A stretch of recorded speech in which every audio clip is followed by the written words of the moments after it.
व्रज यामुना तीरा वनचारी यामुना तीरा वनचारी ओम अज्ञानतिमिरान्धस्य ज्ञानाञ्जनशलाकया चक्षुरुन्मीलितं तस्मै श्री गुरवे नमः।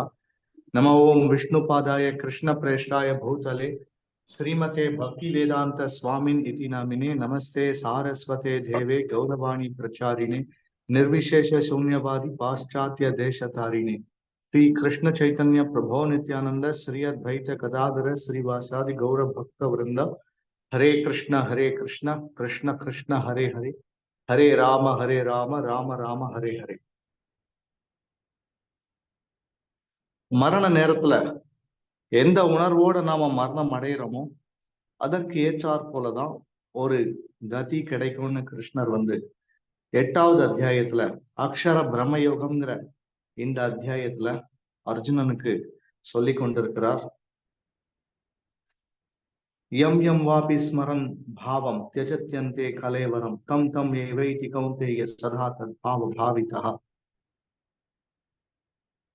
வாழ்நாள் முழுவதும் ஒரு மனிதன் எந்த செயலை பயிற்சி செய்கிறானோ அச்செயலின் விளைவாகத்தான் மரண நேரத்தில் அந்த உணர்வானது அவனுக்கு மேலோங்கி நிற்கும். வாழ்நாள் முழுவதும் பக்தியை பயிற்சி செய்யக்கூடிய ஒரு நபரால மட்டும்தான் மரண நேரத்துல இறைவனை நினைத்து உயிர் விட முடியும். அப்படி உயிர் விடும் போது மட்டும்தான் நமக்கு முக்தியானது எட்டப்பெறக்கூடிய தொடக்கூடிய வகையில இருக்கும்.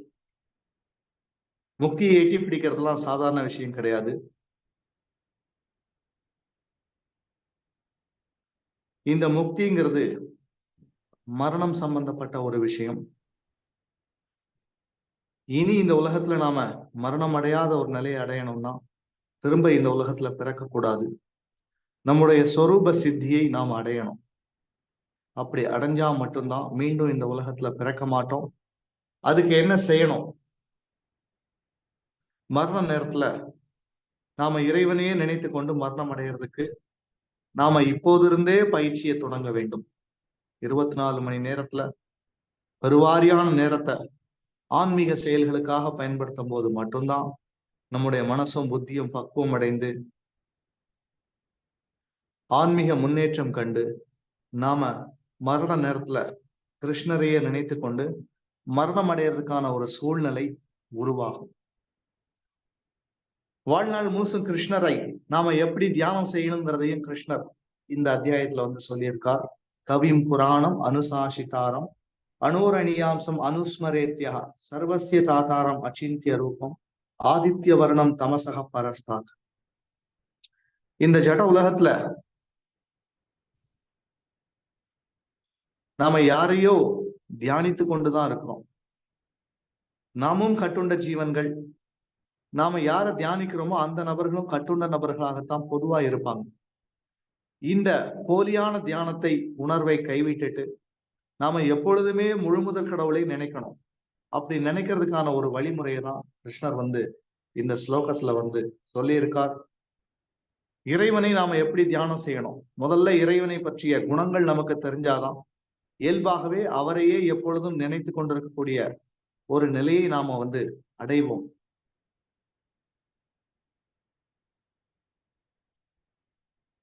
இறைவன் எப்படிப்பட்டவர்?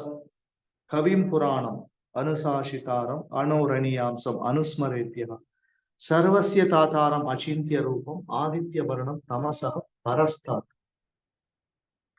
இறைவன் எல்லாம் அறிந்தவர். பொதுவா ரிஷிகள் முனிவர்கள் கூட முக்காலமும் உணர்ந்த நபர்கள் தான். ஆனா இந்த ரிஷிகள் முனிவர்களுக்கும் தேவர்களுக்கும் கூட ஆதியான நபர் பகவான் தான். இந்த தேவர்களாலையும் ரிஷிகளாலையும் கூட ஒரு நிலையில பகவானை புரிந்து கொள்வது கடினம். அவர்களே கூட குழப்பம் அடைவார்கள். மகா யோகிகளே கூட இறைவனை அறியக்கூடிய விஷயத்துல குழப்பம் அடைவார்கள். மிகச்சிறந்த முனிவர்களும் ரிஷிகளும் கூட இறைவனை அறியக்கூடிய விஷயத்துல குழப்பம் அடைவார்கள். குழப்பம் இல்லாம நாம இறைவனை தெரிந்து கொள்வதற்கு ஒரே வழி, ஒரே மார்க்கம் பக்தி. எப்படி நாம இறைவனை தியானம் செய்யணும்? இறைவனுக்கு எல்லாம் தெரியும். இறைவன் ஆதியான நபர், ஆதி பகவன். எல்லாத்துக்கும் முதல் அவர்தான். எல்லா தேவர்களுக்கும், எல்லா ரிஷிகளுக்கும், எல்லா முனிவர்களுக்கும், எல்லா உயிர்வாளிகளுக்கும், இந்த சிருஷ்டிக்கும் முதல் அவர்தான். அக்ஷரத்துல அகரம் எப்படி முதல் எழுத்தா இருக்குதோ அதே மாதிரி மொத்த படைப்புக்கும் அவர்தான் முதல்வன். ஊழி முதல்வன் போல் உருவம் மெய் கருத்து. முதல் நபர் அவர்தான். அவர்கிட்ட இருந்துதான் எல்லாம் ஆரம்பிக்கும். அவர்தான் முதல் புருஷர். தேவர்கள், இன்ன பிற ரிஷிகள், முனிவர்கள், மனிதர்கள், நம்ம எல்லாம் இரண்டாம் தரமான நபர்கள் தான். முதல் புருஷர் கிருஷ்ணர். அதனால இவர் தான் வயசுல மூத்தவர். அதே நேரத்துல நவ யவனம், மிக இளமையானவரும் அவர்தான். கட்டுப்படுத்துபவர். மொத்த சிருஷ்டியும் கடவுளால கட்டுப்படுத்தப்படுகிறது. நாஸ்திகவாதிகள் இந்த சிருஷ்டிக்கு பின்னால யாருமே இல்லை, எல்லாம் தன்னாலதான் நடக்குதுன்னு நினைப்பாங்க. ஆனா இது ஏற்புடையது கிடையாது. ஒரு சாதாரண கட்டிடம் கூட தன்னால உருவாகாது. ஒரு கட்டிடம் தன்னால உருவாகுச்சின்னு சொன்னா பொதுவா மக்கள் நம்மை முட்டாள்னு சொல்லுவாங்க. ஆனா இந்த சிருஷ்டியே தன்னால உருவாச்சுதுன்னு யாராவது சொன்னாங்கன்னா அவனை மக்கள் விஞ்ஞானின்னு கொண்டாடுவாங்க. இது என்ன முட்டாள்தனம், ஓர வஞ்சனை. கடைசியில இந்த சிருஷ்டியை படைத்த நபர்னு ஒருத்தர் இருக்கார். அவர் தான் இந்த படைப்புக்கு உரிமையாளர். அவரால் தான் இந்த சிருஷ்டியானது பராமரிக்கப்படுகிறது, ஆளப்படுகிறது. அவர் தான் இந்த சிருஷ்டியின் அனுபவிப்பாளர். இந்த சிருஷ்டியை இறுதியில் அழிக்க போற நபரும் அவர் தான். இந்த சிருஷ்டியை நடத்துபவரும் அவரே. ஆகவே இந்த சிருஷ்டிக்கு ஆதாரம் இல்லை, சிருஷ்டிக்கு பின்னால யாரும் இல்லைன்னு நினைக்கக்கூடிய நாஸ்திகவாதியும் நவீன காலத்தில் உள்ள இந்த விஞ்ஞானிகளும் நல்லவர்கள் அல்ல. இறைவன் தன்னுடைய சக்தி மூலமா எங்கும் நீக்கமர நிறைஞ்சிருக்கிறார். எல்லாரையும் பராமரிக்கிற நபரும், எல்லாவற்றையும் பராமரிக்கிற நபரும் அவரே.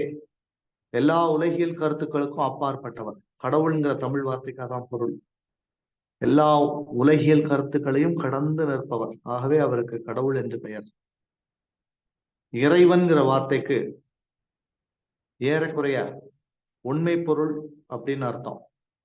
ஆண்டவன்கிற வார்த்தைக்கு ஆள்பவன் அல்லது அனுபவிப்பவன் என்பது பொருள். பகவான் என்ற சொல்லுக்கு எல்லா விதமான ஐஸ்வர்யங்களையும் எல்லா விதமான சக்திகளையும் தன்னகத்தே கொண்டு இருக்கக்கூடிய நபர்னு அர்த்தம்.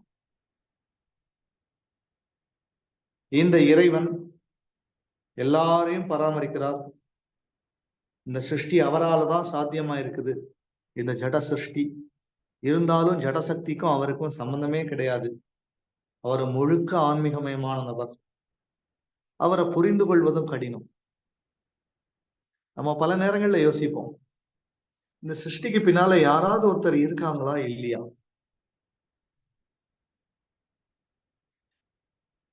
இந்த சிருஷ்டி உண்மையிலேயே ஒரு நபரால தான் படைக்கப்பட்டிருக்கா? இந்த மாதிரிலாம் நம்ம யோசிப்போம். உண்மையிலேயே இந்த சிருஷ்டிய நம்மள மாதிரி ஒருத்தர் தான் படைச்சிருக்கிறாரா? அவரும் ஒரு உயிர் பொருள் தானா? இவ்வளவு பெரிய சிருஷ்டி எப்படி சாத்தியம்? ஒரு உயிர் பொருள் இந்த சிருஷ்டியை உருவாக்குறது எப்படி சாத்தியம்? இயற்கைன்னு ஏதோ ஒரு சக்தியால வேணா இந்த படைப்பு உருவாகி இருக்கலாமே தவிர இதுக்கு பின்னால ஒரு நபர் இருக்காருங்கிறத என்னால ஏற்றுக்கொள்ள முடியல. இப்படிதான் நவீன விஞ்ஞானிகளும் அவர்களால குழப்பமடைஞ்ச இந்த மூட மக்களும் அப்படிதான் நினைப்பாங்க. உண்மையிலேயே தவத்தாலையும் மேன்மைக்குரிய புண்ணிய செயல்களாலையும் நாம முன்னேற்றம் காணும் போது, தூய்மை அடையும் போதுதான் நாம இறைவனை புரிந்து கொள்ள முடியும். குறிப்பா அவர் மேல செலுத்தக்கூடிய பக்தியால தான் இறைவனை புரிந்து கொள்ள முடியும். மற்ற வழிகள்ல இறைவனை புரிந்து கொள்ளவே முடியாது. ரிஷிகளும் முனிவர்களும் கூட, தேவர்களும் கூட குழப்பம் அடைவார்கள் இறைவனை பற்றிய விஷயத்தில். நம்ம பார்க்கலாம் ஸ்ரீமத் பாகவதத்துல பிரம்மதேவர் எப்படி கிருஷ்ணர் விஷயத்துல குழப்பம் அடைந்தார், இந்திரன் எப்படி குழப்பம் அடைந்தான், இன்ன பிற ரிஷிகளும் முனிவர்களும் கூட கிருஷ்ணர் சம்பந்தப்பட்ட விஷயத்துல எப்படி குழப்பம் அடைந்தார்கள்.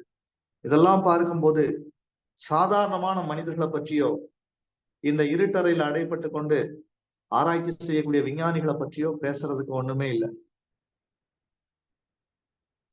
இறைவனை புரிந்து கொள்றதுங்கிறது ரொம்ப கஷ்டமான விஷயம்தான். அதுக்கு தவம் செய்யணும் காட்டுக்கு போய், அல்லது பக்தி செயல்களை நாம செய்யணும். இந்த ரெண்டால மட்டும்தான் இறைவனை புரிந்து கொள்ள முடியும். இறைவன் ரூபமுடையவர், அவருக்கு ஆன்மீகமான உருவம் இருக்கு. நாம இந்த உலகத்துல அழியக்கூடிய உருவங்களை பார்த்துட்டு, அதனால இறைவன் அழிவற்றவர்ங்கிறதுனால அவருக்கு இந்த மாதிரி ஒரு ரூபம் இருக்காதுங்கிற முடிவுக்கு நாம வந்துடுறோம். ஏன்னா இந்த ஜட உலகத்துல நமக்கு கசப்பான அனுபவம் தான் இருக்கு. அழிவு, தேய்மானம், மரணம், அசுத்தம், இதுதான் நம்ம ஜட உலகத்துல பார்க்கிறது. ஒரு வஸ்து அழிஞ்சு போயிரும், அல்லது தேய்மானம் அடைஞ்சிரும், அல்லது அது காணாம போயிரும். ஏதோ ஒரு நிலையில அது இல்லாம போயிடும். இதனால ஜட வஸ்துக்களுக்கு எப்படி நிலையற்ற தன்மை இருக்குதோ, அதே போல இறைவனும் ரூபம் உடையவரா நம்ம ஏற்றுக்கொள்றதுல இந்த ஒரு கசப்புணர்ச்சி நமக்கு தடையா இருக்கு. அதனால இறைவனை ரூபமற்ற நபர்னு நம்ம நினைக்கிறோம். குறிப்பா மேலை நாட்டு மதங்கள்ல இறைவனுக்கு உருவம் இல்லைங்கிற கருத்து ரொம்ப ஆழமாக வலியுறுத்தப்படுகிறது. இறைவன் ரூபமற்றவர், இறைவனுக்கு பேர் இருக்கு. அவர் நம்முடைய பிரார்த்தனைகளை கேட்கிறாரு. நமக்கு சொர்க்கத்துல எல்லாத்தையும் அனுபவிக்கிறதுக்கு வாய்ப்புகளை செஞ்சு கொடுப்பாரு. இது எல்லாம் இருக்கு. ஆனா அவருக்கு உருவம் கிடையாது. இதுதான் மேற்கத்திய மக்களுடைய கொள்கை தத்துவம். இந்த பகவத்கீதைக்கு நேர் எதிரான கொள்கை உடையவர்கள் இந்த மாதிரி நிர்விசேஷ சூன்யவாத மதத்தை சார்ந்தவர்கள். பௌத்த சமயத்துல இறைவன் சூன்யம், இறைவன் யாரும் கிடையாது. அதான் பௌத்த சமயம். ஏறக்குறைய முழுமையான நாஸ்திகவாதம். சமண மதமும் அதே மாதிரிதான். சமண மதத்துல ஜீவன் உண்டு, ஆனா பரமன் கிடையாது. ஜீவாத்மாவை அங்க ஏத்துக்கிடுவாங்க, ஆனா பரமாத்மாவை சமண மதத்துல ஏற்றுக்கொள்ள மாட்டாங்க. அதனால சமண மதமும் பௌத்த மதமும் ஏறக்குறைய முழுமையான நாஸ்திகவாதம். அவங்கெல்லாம் முழு பைத்தியங்கள். நான் அற பைத்தியங்களும் இருக்கு. அது கிறிஸ்தவ மதம், இஸ்லாம், இவங்கெல்லாம் இறைவனை ஏற்றுக்கொண்டு இருக்கிறாங்க. ஆனா இறைவனுக்கு சில அம்சங்கள் இருக்கு, சில அம்சங்கள் இல்ல. இறைவன் நம்முடைய பிரார்த்தனைகளை கேட்பாருன்னா அவருக்கு காது இல்ல, உருவம் இல்ல. இறைவனுக்கு செயல்கள் உண்டு, ஆனா அவருக்கு உடல் இல்ல. இறைவன் தான் இந்த உலகத்துல நீதியை நிலைநாட்டுறார், ஆனாலும் அவருக்கு உருவம் கிடையாது. இந்த இறைவன் இருக்காரு, உருவமற்ற ஒரு ஏதோ ஒரு நிலையில இருக்காரு. இத ரொம்ப ஆராய்ச்சி செய்யக்கூடாதுன்னு சொல்லி அவங்க பேசுவாங்க. சமண மதமும் பௌத்த மதமும் கூட இந்த ரெண்டு மதங்களை விட ஏறக்குறைய பரவாயில்லன்னு கூட சொல்லலாம். அவங்க முழுக்க நாஸ்திகவாதம் பேசிட்டு போயிடுறாங்க. அதனால பிரச்சனை கிடையாது. அவங்களால சனாதன தர்மத்துக்கு பெருசா ஒன்றும் பிரச்சனை கிடையாது. ஆனா அறகுறையா இறை தத்துவத்தை பேசக்கூடிய இந்த நிர்விசேஷ மதங்களாலதான் என்னைக்கும் பிரச்சனை. முழு பைத்தியத்தை கூட நாம நம்பிடலாம், இந்த அறகுறை பைத்தியங்களை தான் நம்ப முடியாது. நல்லவ மாதிரி பக்கத்துல நின்று கொண்டு திடீர்னு நம்மளை தாக்குறதுக்கோ அடிக்கிறதுக்கோ வாய்ப்பு இருக்கு. அதனாலதான் இந்த ரூபமற்ற கடவுள் கொள்கையுடைய மதங்கள் எப்பொழுதுமே சனாதன தர்மத்திற்கு ஆபத்தாகவே இருக்கு. இறைவன் ரூபம் உடையவர், இத பல வழிகள்ல விளக்கி சொல்லலாம். சூரியனை போன்று இறைவன் பிரகாசமானவர். இந்த ஜட வஸ்துக்கள்லயே ரொம்ப பிரகாசமான வஸ்துன்னா அது சூரியனை தான் சொல்ல முடியும். சூரியன் உதயமானது மூலமா தான் நம்ம இந்த உலகத்துல எல்லாத்தையுமே பார்க்கிறோம். நம்ம பார்க்கக்கூடிய காட்சியானது இரண்டாம் தரமான காட்சி தான். முதல்ல இந்த உலகத்தை சூரியன் தான் பார்க்கிறார். சூரியன் பார்க்கறதுனால நாம இந்த உலகத்தை பார்க்கிறோம். அதே மாதிரி இந்த உலகத்தை முதல்ல தொடுறது வாயு தேவன் தான். அவர் தொடர்றதுனால்தான் நாம இந்த சிருஷ்டியில எந்த ஒரு ஜட வஸ்துவையும் நாம தொட முடியுது.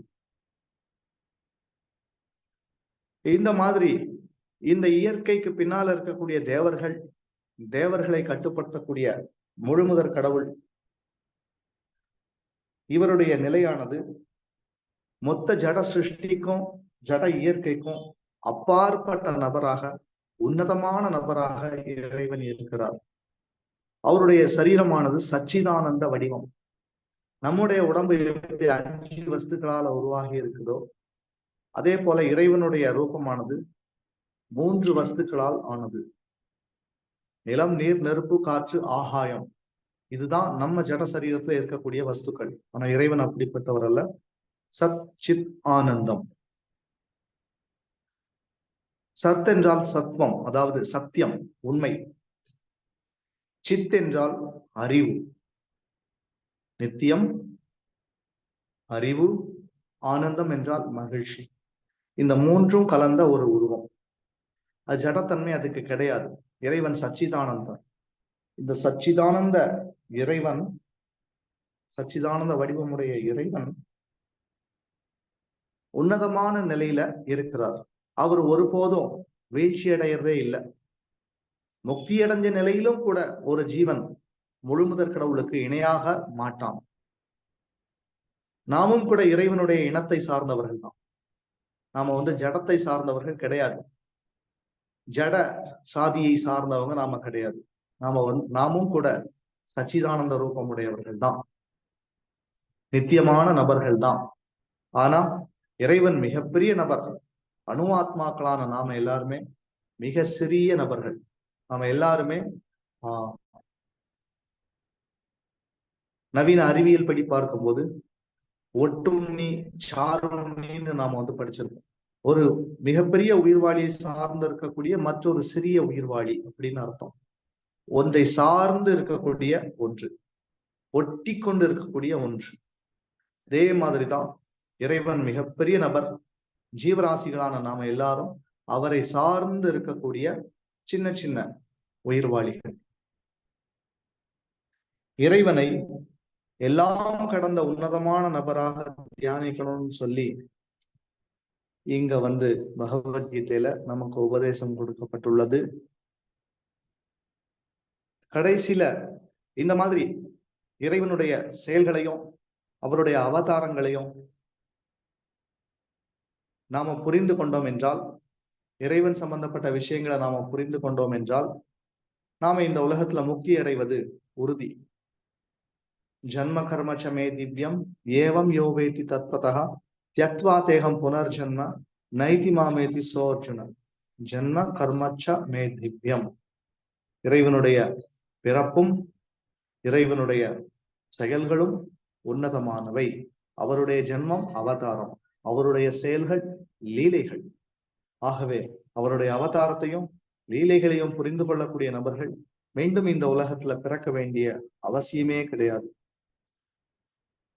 பிரயாண காலே மனசா சலேன பக்தியா யுக்தோ யோக பலேன செய்வ ருவோர் மத்தியே பிராணம் ஆவேசிய சமயக் சேத்தம் பரம் புருஷம் உபைத்தி திவ்யம்.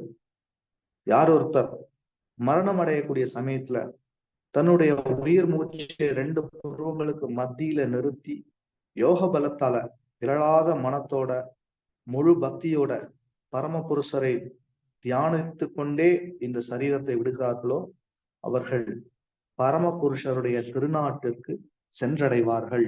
யதக்ஷரம் வேதவிதோ வதந்தி விஷயந்தி விஷந்தி யத் யதயோ வீதராக யத் இச்சந்தோ பிரம்மச்சரியம் சரந்தி தத்தே பதம் சங்கிரஹேண பிரவக்ஷே.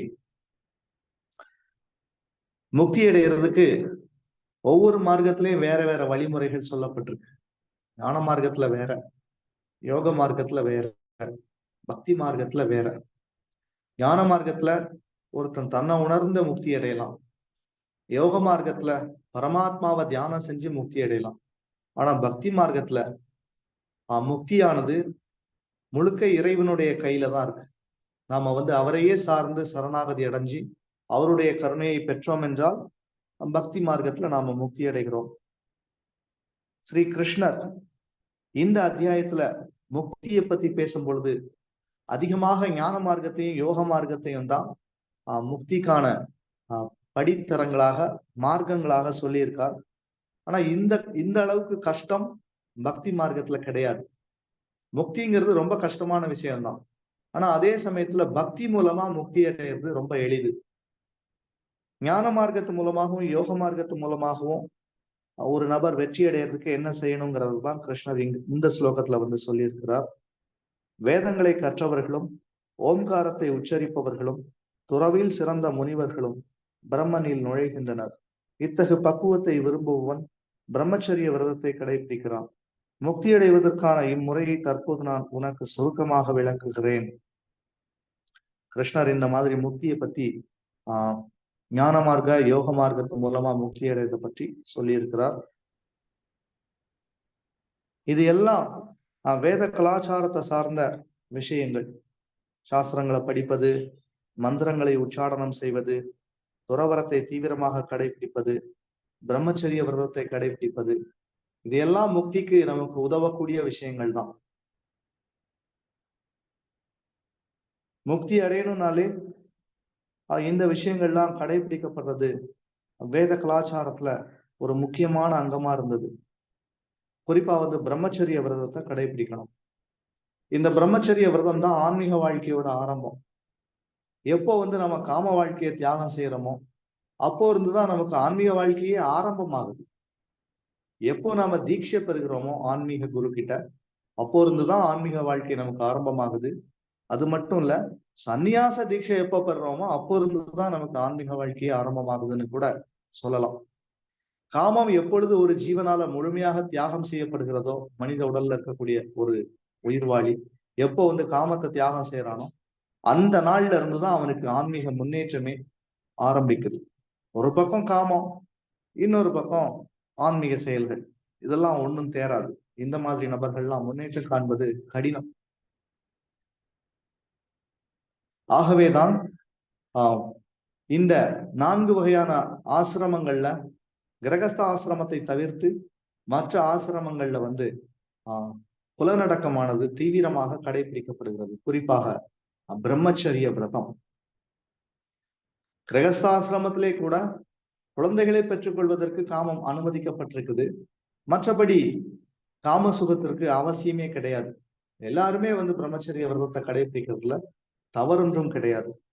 இந்த பிரம்மச்சரிய விரதம் தான் முக்திக்கான ஆரம்பம், முக்தி பாதைக்கான ஆரம்பம்.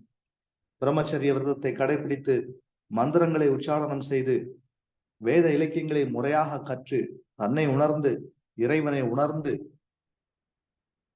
நாம் ஆன்மீக பாதையில முன்னேற்றம் காணும் போதுதான் இந்த முக்தி எட்டப்படக்கூடிய ஒன்று. சர்வத்வாராணி சம்யம்ய மனோஹிருதி நிவர்த்திய மூர்த்தியன்யாதாயாத்மனः பிராணமஸ்தி ஆஸ்திதோ யோக தாரணம். புலன்களின் எல்லா ஈடுபாடுகளிலிருந்தும் விடுபட்டு இருப்பதே யோக நிலை. புலன்களின் எல்லா கதவுகளையும் மூடி மனதை ஹிருதயத்திலும் உயிர் மூச்சை தலை உச்சியிலும் நிறுத்தி ஒருவன் யோகத்தில் தன்னை நிலைநிறுத்துகிறான். அடுத்து கிருஷ்ணர் யோகத்து மூலமா எப்படி முக்தி அடையலாங்கிறத பற்றி சொல்லியிருக்கார். புலன்கள் எல்லாத்தையும் கட்டுப்படுத்தணும். புலன்களை கட்டுப்படுத்தணும்னா இந்த புலன்களோட கதவுகளை இழுத்து மூடணும். அப்பதான் புலனின்ப ஆசை, புலனின்ப விருப்பங்கள் உள்ள நுழையாது.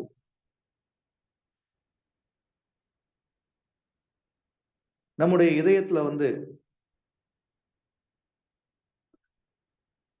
மனதை நிலைநிறுத்தி உயிர் மூச்ச பிராணனை தலையில கொண்டு போய் நிறுத்தணும். ஒரு யோகி தான் விருப்பப்பட்ட நேரத்துல மரணம் அடையலாம். ஆனாலும் அவன் மரணம் அடைஞ்சுதான் ஆகணும். மரணம்ங்கிறது ஒரு கட்டுண்ட ஜீவனுக்கு தவிர்க்க முடியாத ஒன்று. பிறப்பு எப்படி தவிர்க்க முடியாத ஒன்றா இருந்ததோ அதே போல வியாதியும் ஜரா என்ற முதுமையும் மரணமும் இந்த ஜட சரீரத்தோட இயற்கை, இந்த ஜட சரீரத்தோட தன்மை, இந்த நாளுக்கும் பாதிப்பு உள்ளாகியே தீரும். மரணம்ங்கிறது தவிர்க்க முடியாத ஒண்ணு. ஒரு யோகியும் ஞானியும் மரணத்தை தள்ளி போடலாமே தவிர முழுமையாக தவிர்க்க முடியாது. ஒரு யோகி விருப்பப்பட்ட இடத்துல விருப்பப்பட்ட காலத்துல மரணம் அடையலாம். மரணத்தை அவனே மரண தேதியையும் மரண நேரத்தையும் மரண இடத்தையும் தீர்மானிக்கலாம். அந்த அளவுக்கு ஒரு யோகி முன்னேற்றம் கண்டு இருப்பான். கபால மோட்சம், அதாவது இந்த பிராணனை சரீரத்தில் உள்ள துவாரங்கள் மூலமா வெளியேற்றதுக்கு பதிலா ஒரு விசேஷ பாதை தலை உச்சியில இருக்கு. அந்த தலை உச்சி வழியா பிராணனை வெளியேற்றும் போது நாம இந்த சரீரத்தை விடும்போது அந்த ஜீவன் முக்தி அடைகிறதா வேத சாஸ்திரங்கள்ல சொல்லி இருக்கு. அந்த அடிப்படையில தான் கிருஷ்ணர் ஒரு யோகி எப்படி மரணம் அடைவாங்கிறத சொல்லியிருக்கிறார். இந்த மாதிரி பக்குவ நிலை அடையறதெல்லாம் இந்த கலியுகத்துல நடக்காத விஷயம். இந்த அளவுக்கு பக்குவமா நம்ம மரண தேதியை தீர்மானிக்கிறதோ அல்லது விரும்பின நேரத்துல மரணம் அடைகிறதோ அது நடக்காது. அது பழைய யுகத்தை சார்ந்த முனிவர்களுக்கும் யோகிகளுக்கும் வேணா சாத்தியம். இந்த யோக பாதைங்கிறது துவாபர யுகத்துக்கே சாத்தியம் கிடையாது. ஏறக்குறைய அதெல்லாம் ஏறக்குறைய சத்திய யுகத்தை சார்ந்த விஷயங்கள் இதெல்லாம். துவாபர யுகத்திலேயே தியானம் செய்யறது ரொம்ப கஷ்டம். தியானம் செஞ்சு மரணம் அடையிறதுங்கிறது சத்திய யுகத்துல வாழக்கூடிய லட்சம் வருடங்கள் உயிர் வாழக்கூடிய மனிதர்களுக்கானது. அவ்வளவு காலம் தியானம் செஞ்சு இந்த யோக பயிற்சி செய்யும் போதுதான் இந்த மாதிரியான ஒரு நிலை எட்டப்படுகிறது. இருந்தாலும் கிருஷ்ணர் இங்க இந்த மாதிரி நமக்கு சொல்லி வைக்கிறதுக்கு காரணம் இதெல்லாம் தெரிஞ்சுக்கிடணும். இந்த யோக பயிற்சியில் நிலை பெற்ற பிறகு ஓம் என்னும் புனித பிரணவத்தை உச்சரித்து பரமபுருஷ பகவானை எண்ணிக்கொண்டு உடலை விடுபவன் நிச்சயமாக ஆன்மீக கிரகங்களை அடைவான். ஓம் இத் ஏகாட்சரம் பிரம்ம வியாஹரன் மா மனுஸ்மரன் யஹ பிரயாதி தியஜந்தேகம் ஸ்தயாதி பரமாம் கதிம். ஓம்கார மந்திரத்தை உச்சரித்து ஒரு குறிப்பிட்ட வேத மந்திரங்களை உச்சரித்து பகவானையே நினைத்து கொண்டு மரணம் அடையக்கூடிய யோகிகள் ஆன்மீக கிரகங்களுக்கு சென்றடைவார்கள். ஒரு யோகியும் ஞானியும் கூட கோலோக விருந்தாவனத்துக்கு போகலாம். ஆனா அவன் பக்தர்களை போன்று செயலாற்றக்கூடிய நபர் இல்லைங்கிறதுனால அவன் ஆன்மீக உலகமான கோலோக விருந்தாவனத்துல போய் ஏதோ ஒரு வஸ்துவாவோ அல்லது பொருளாகவோ மாறி கிருஷ்ணருக்கு சந்த ரசத்துல பக்தி தொண்டாற்றலாம். அங்க எப்படினாலும் செயல் கிடையாது. ஒரு யோகியும் ஞானியும் கூட இறைவனையே தியானித்து கிருஷ்ணரையே தியானித்து மரணம் அடையும் போது கோலோக விருந்தாவனம் போறதுக்கும் வாய்ப்பு இருக்கு. இல்லாத பட்சத்துல அவர்களுக்கு அடுத்த கதியான பிரம்மஜோதியில கலக்கக்கூடிய ஒரு இடைநிலை முக்தி கொடுக்கப்படுகிறது. பிரம்மஜோதியில கலப்பது முழுமையான முக்தின்னு சொல்ல முடியாது. அங்க செயல்கள் எதுவும் கிடையாது. ஆன்மானாலே செயல்பட்டுதான் ஆகணும். இந்த ஆன்மா செயல்படாமலாம் ஆனந்தமா இருக்க முடியாது. ஆகவே பிரம்மஜோதியில இருந்தும் தவறி விழுவதற்கும் வாய்ப்பு இருக்கு. ஆகவே அந்த அரகுர முக்தியை தேர்ந்தெடுக்கிறத விட்டுட்டு ஆன்மீக கிரகங்களுக்கு நாம சென்றடையும் போது நம்ம திரும்பி இந்த ஜட உலகத்துக்குள்ள விழவே மாட்டோம். இருந்தாலும் ஒரு யோகியும் ஞானியும் ஒருவேளை கிருஷ்ணரை புரிந்து கொண்டால் அவர்கள் வைகுண்ட பதவியை அடைவதற்கும் வாய்ப்பு இருக்கிறது. அனன்ய சேதாக சததம் யோமாம் ஸ்மரதி நித்யஷக தஸ்யாஹம் சுலபக பார்த்த நித்தியுக்தஸ்ய யோகினக. பிரதையின் மகனே, திரளாத மனத்துடன் என்னை எப்போதும் நினைப்பவன் சுலபமாக என்னை அடைகிறான். ஏனெனில் அவன் பக்தி தொண்டில் இடையராது ஈடுபட்டுள்ளான். அடுத்து யோகத்து மூலமாகவும் ஞானத்து மூலமாகவும் முக்தி அடையறத பற்றி சொல்லும் போது அது கஷ்டம். இதெல்லாம் சாத்தியம் இல்லை. ஆனா பக்தி மூலமா எளிமையா முக்தி அடையலாங்கிறது தான் கிருஷ்ணர் அடுத்த ஸ்லோகத்துல சொல்லியிருக்கார். திரளாத மனத்தோட எப்போதுமே என்னை நினைக்கக்கூடிய நபர் சுலபமாக முக்தி அடைகிறான். ஏனெனில் அவன் பக்தி தொண்டில் இடையராது ஈடுபட்டுள்ளான். அதாவது கிருஷ்ணர் சொல்லக்கூடியது என்னன்னா, பக்தனுக்கு மட்டும்தான் முக்தி எளிமையா வசப்படக்கூடிய ஒன்று. ஞானிக்கும் யோகிக்கும் முக்திங்கிறது ஒரு பெரிய போராட்டம். அவன் போராடிதான் முக்தி அடையணும். ரொம்ப காலம் தவம் செய்யணும். குகைக்குள்ள வசிக்கணும். மிருகங்களோட தோலை ஆடையா அணியணும். ஜடாமுடி வளர்க்கணும். ஜடாமுடி வளர்க்கறதுல விரும்பி வளர்க்கறதுல அதுவா வளர்ந்துரும். அதை பராமரிக்கலாம் முடியாது. இந்த தேகம் சம்பந்தப்பட்ட எந்த ஒரு சௌகரியங்களுக்கும் அங்க இடம் கிடையாது. ஏறக்குறைய இந்த தேகத்திற்கு அங்க முக்கியத்துவம் கிடையாது. அதே சமயத்துல இந்த தேகத்தை வருத்தி ஏராளமான செயல்களை செய்ய வேண்டியிருக்கும். காட்டுல உள்ள கிழங்குகளை சாப்பிடணும், இலை சருகுகளை சாப்பிடணும், தண்ணீரை மட்டுமே சில நேரங்கள்ல குடிக்கணும், சில நேரங்கள்ல காற்றை மட்டுமே சுவாசிச்சு தியானம் செய்யணும். இந்த மாதிரி ஒரு யோகிக்கும் ஞானிக்கும் தவ வாழ்க்கைங்கிறது ரொம்ப கடினமான ஒன்று. இந்த குகை வாசம், வனவாசம் இதெல்லாம் அந்த அளவுக்கு ஒரு சுகமான ஒரு அனுபவம் எல்லாம் கிடையாது. ஆன்மீக முன்னேற்றத்துல ஒரு யோகி சுகமா இருக்கலாம். மற்றபடி பார்க்கும்போது இந்த அஷ்டாங்க யோகம் எல்லாம் அந்த அளவுக்கு வந்து சுகமான ஒரு அனுபவம்னு சொல்ல முடியாது. ரொம்ப கடினம். யம, நியம, ஆசன, பிராணாயாம, பிரத்யாகார, தாரண, தியான, சமாதி இந்தந்த நிலைகள் அடுத்தடுத்த நிலைக்கு போகும்போது ஒரு யோகியானவன் கடினமான முயற்சிகளை வந்து மேற்கொள்ளணும். குளிர்ந்த தண்ணீர்ல நின்று கொண்டு தியானம் செய்யணும். தன்னை சுற்றி நெருப்பை மூட்டி அந்த வெப்பத்துல நின்று கொண்டு தியானம் செய்யணும். தலைகீழ நின்று கொண்டு அல்லது ஒரு காலை தூக்கி அல்லது இந்த மாதிரி வந்து சரீரத்தை வருத்தி தான் ஒரு யோகியானவர் இந்த மாதிரி எல்லாம் பயிற்சி செய்யணும். ஒரு யோகி பரமாத்மாவை எட்டி பிடிக்கிறது ரொம்ப கஷ்டம். பக்தர்கள் இந்த மாதிரி செயற்கையான முறையில எல்லாம் இறைவனை தியானம் செய்ய வேண்டிய அவசியம் கிடையாது. ஒரு இளைஞன் எப்படி இனக்கவர்ச்சிக்கு ஆட்படும் போது ஒரு இளம்பெண்ணையே நினைத்து கொண்டே இருப்பானோ, அதே மாதிரி ஒரு இளம்பெண் இனக்கவர்ச்சிக்கு ஆட்படும் போது ஒரு இளைஞனையே எப்படி நினைத்து கொண்டே இருப்பாளோ, அதே மாதிரி ஒரு பக்தன் பகவானுடைய உன்னதமான லீலைகளாலேயும் குணங்களாலேயும் கவரப்படும் போது அவன் இயல்பாகவே எப்பொழுதுமே பகவானை நினைத்து கொண்டே இருக்கிறான். அந்த அடிப்படையில பார்க்கும்போது ஒரு பக்தனுக்கு பகவத் தியானமும் முக்தியும் ரொம்ப எளிது.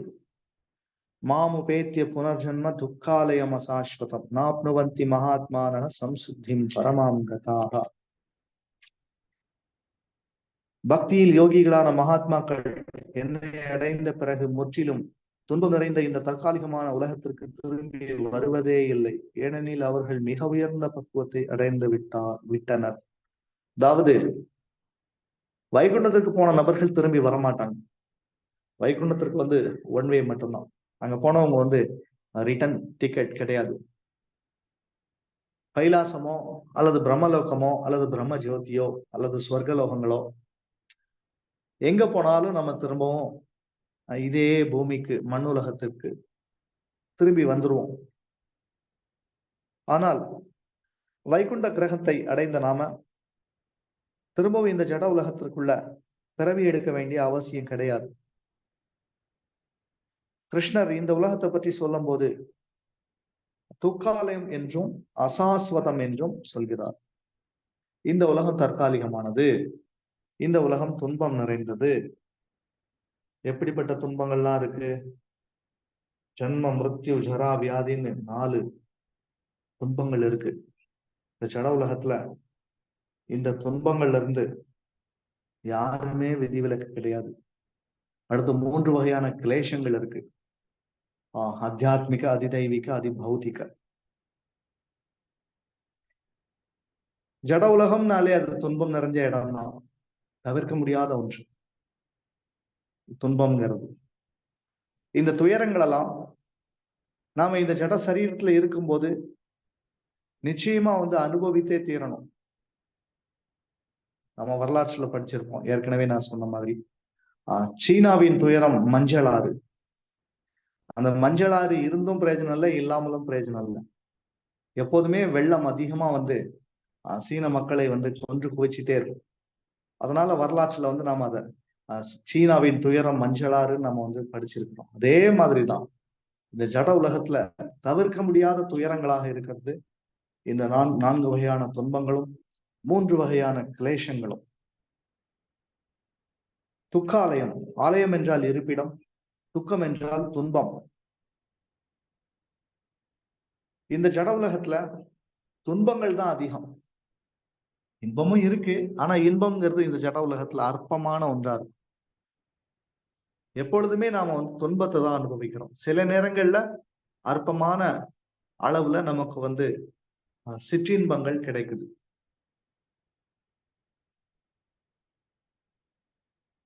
இந்த ஜட உலகம் தற்காலிகமானதும் கூட. எப்படி இந்த ஜட சரீரம் ஒரு நாள் அழிஞ்சு போகுமோ அது மாதிரி நாம பார்க்கக்கூடிய இந்த உலகமும் அழிஞ்சு போகும். தற்காலிகமான உலகத்துல, தற்காலிகமான சரீரத்துல நாம வந்து நிரந்தரமா கஷ்டப்பட்டுட்டு இருக்கிறோம்.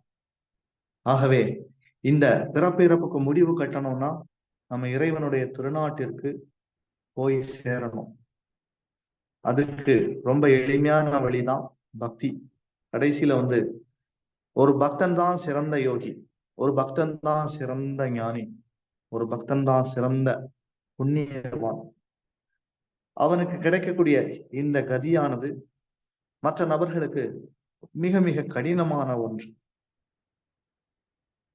ஆ பிரம்ம புவனா லோகாக புனராவர்த்தினோச்சுன மாம் உபேத்தியது கௌந்தேய புனர் ஜன்ம ந வித்யதே.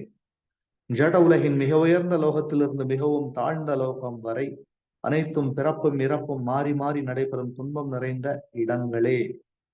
ஆனால் குந்தியின் மகனே கௌந்தேயா, என்னுடைய இடத்தை அடைபவன் என்றும் மறுபிறவி எடுப்பதில்லை. 14 லோகம் இருக்கு. சத்திய லோகத்துல இருந்து ஆரம்பிச்சு இங்க மிக உயர்ந்த லோகம்னா அதான் அர்த்தம்.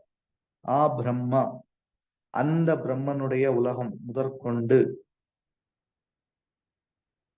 கீழே உள்ள பாதாள லோகம் வரைக்கும் 14 லோகத்திலையும் இந்த பிறப்பும் இறப்பும் இருக்கு. எங்க போனாலும் நம்ம இந்த பிறப்பையும் இறப்பையும் சந்திச்சுதான் ஆகணும். இந்த பிறப்பும் இறப்பும் தான் பெரிய துன்பம். நாம மரணம் அடையிறதா இருந்தாலும் சரி, நம்மை சார்ந்தவர்கள் மரணம் அடையிறதா இருந்தாலும் சரி, ரெண்டுமே துன்பமிக்க ஒன்றுதான். அதனாலதான் இந்த ஜட உலகம் மிக மிக மோசமானதாக கருதப்படுகிறது. பிறப்பும் இறப்பும் மாறி மாறி நடந்துகிட்டே இருக்கும். இந்த ஜட உலகத்துல நித்திய புருஷர்கள்னு யாரும் கிடையாது. எல்லாருமே ஜட சரீரத்தை தாங்கிதான் வாழ்ந்துட்டு இருக்கிறோம். இந்த உலகத்துல வாழணும்னா ஜட சரீரம் தேவை. அதனால இயற்கை நமக்கு ஒரு குறிப்பிட்ட சரீரத்தை கொடுத்திருக்குது. இந்த சரீரம் அழிஞ்சு போயிடும். அதைத்தான் நாம மரணம்னு சொல்றோம். நாம முக்தி அடைகிற வரைக்கும் இதே 14 லோகத்துல மீண்டும் மீண்டும் பிறப்பெடுத்து மரணமும் அடைய போறோம். அதனால இந்த உலகமானது துன்பமயமானதாக கருதப்படுகிறது. மேல் லோகங்கள்ல மரணம்ங்கிறது கொஞ்சம் காலதாமதமா வரலாம். இந்த பூமியில மரணம்ங்கிறது சீக்கிரமா வரலாம். எது எப்படி இருந்தாலும் மரணம்ங்கிறது இந்த 14 லோகத்திலையும் தவிர்க்க முடியாத ஒன்றுதான். இது கலியுகம். கலியுகத்துல ஆயுள் காலம் ரொம்ப அற்பமானது. ஸ்ரீமத் பாகவதத்துல சொல்லப்பட்டிருக்கு, த்ரிம்ஷத் விம்சதி வருஷாணி. கலியுகத்துல ஆயுள் காலம் மனிதர்களுடைய ஆயுள் காலம் 50 வருஷம் தான். 50 வருடத்துல நம்ம மரணம் அடைகிறோம். யாராவது ஒருத்தர் 50 வயசுக்கு மேல இந்த கலியுகத்துல வாழ்ந்தீங்கன்னா அது பழைய யுகத்தோட தாக்கம்ங்கிறத புரிந்து கொள்ளணும். குறிப்பா இந்த கலியுகத்துல ஆயுள் காலம் 50 தான். ஆனா பிரம்மலோகத்துல அப்படி கிடையாது. பல கோடி வருடங்கள் இந்த பூமியில வாழக்கூடிய மனிதர்களை விட அங்க ஆயுள் காலம் அதிகம். அங்க காலச்சக்கரம் மெதுவாதான் சுத்தும். இங்கதான் வேகமா சுற்றும். எது எப்படி இருந்தாலும் பிரம்மலோகம் முதற்கொண்டு கீழ் உலகம் வரைக்கும் இந்த பிறப்பு இறப்பும் மாறி மாறி நம்மள தொந்தரவு செஞ்சுக்கிட்டே இருக்கும். இந்த நிலையில இருந்து நாம தப்பிக்கணும்னா இறைவனுடைய திருநாட்டிற்கு சென்று அங்க போய் ஒரு நிலையை நாம் அடையணும். அது வரைக்கும் நமக்கு இந்த மறுபிறவிங்கிறது தவிர்க்க முடியாத ஒன்று. ஊழ்வினை, முற்பிறவிகள்ல செஞ்ச கர்மங்களோட விளைவுதான் அடுத்தடுத்து நாம பிறவிகளை ஏற்கிறது. இந்த பிறவியில நாம செய்யக்கூடிய கர்மங்களே அல்லது இதற்கு முந்தைய பிறவிகளை நாம செஞ்ச கர்மங்களே மறுபிறவிக்கான ஆதாரம். ஆகவே எல்லா லௌகீக செயல்களையும் விட்டு தியாகம் செய்துவிட்டு, பலநோக்கு செயல்கள் எல்லாத்தையுமே தியாகம் செய்துவிட்டு கிருஷ்ணரை மட்டுமே திருப்தி செய்யக்கூடிய, கிருஷ்ணரை திருப்திப்படுத்தக்கூடிய செயல்களை மட்டுமே செய்து பக்தி தொண்டை நாம தீவிரமாக நிறைவேற்றினால் கிருஷ்ணர் சொல்லக்கூடிய இந்த விஷயம் நம்முடைய வாழ்க்கையிலேயே நடக்கும். சகசிர யுக பரியந்தம் அஹரியத் பிரம்மணோ விது ராத்திரிமிக சகசிராந்தம் தேகோ ராத்திர விதோ ஜனாகா. மனித கணக்கின்படி 1000 யுகங்களை கொண்ட காலம் பிரம்மாவின் ஒரு பகலாகும்.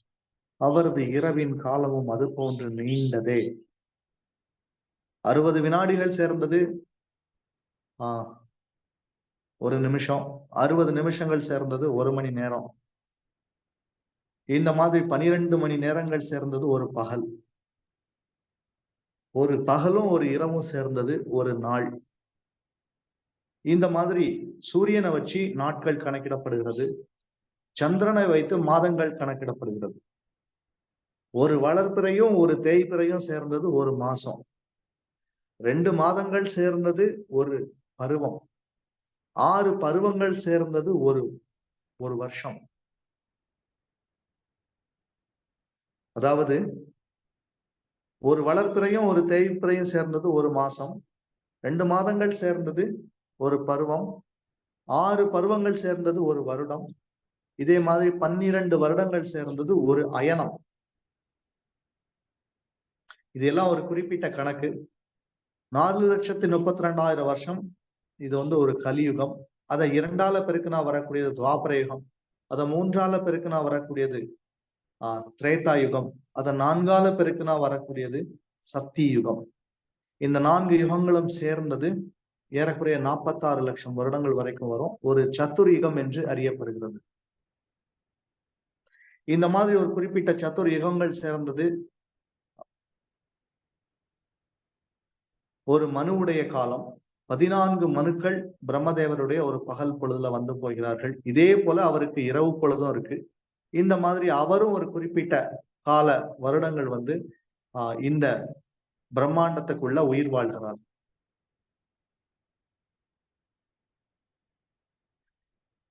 இந்த சிருஷ்டி எப்படி தற்காலிகமானதுங்கிறதான் கிருஷ்ணர் இங்க சொல்ல வருகிறார். அவ்யக்தாத் வியக்தயக சர்வாக பிரபவந்த்யஹராகமே ராத்ரியாகமே பிரலீயந்தே தத்ரை வா வியக்த சம்யகே. பிரம்மாவின் பகல் தோன்றும் போது எல்லா ஜீவாத்மாக்களும் அவ்வியக்த நிலையிலிருந்து தோன்றுகின்றனர். பின்னர் இரவு வந்தவுடன் அவர்கள் மீண்டும் அவ்வியக்தத்துடன் இணைந்து விடுகின்றனர். பிரம்மாவுக்கு பகல் பொழுதுல இந்த சிருஷ்டி இருக்கும். இந்த சிருஷ்டியில எல்லா உயிர்வாழிகளும் தன்னுடைய கடமைகளை செய்து கொண்டு 7-14 லோகத்திலையும் உயிர் வாழ்வார்கள். பிரம்மதேவர் அவருடைய இரவு நேரத்துல இந்த மொத்த சிருஷ்டியும் அவ்வியக்த நிலையை அடைகிறது, தோன்றாத நிலை. அவ்வியக்தம்ங்கிற சம்ஸ்கிருத வார்த்தைக்கு இருக்குது ஒரு பொருள், ஆனா அது தோன்றல, காட்சிக்கு வரலன்னு அர்த்தம். ஒரு ஆலமர விதை அல்லது ஒரு அரச மர விதையை நாம எடுத்துக்கொண்டோம்னா அதுல சின்னதா இருக்கக்கூடிய அந்த விதைக்குள்ள மரம் இருக்கு, ஆனா அது தோன்றல. அது மாதிரிதான் பிரம்மதேவரோட பகல் பொழுதுல எல்லா உயிர்வாளிகளும் காட்சிக்கு வருகிறார்கள்.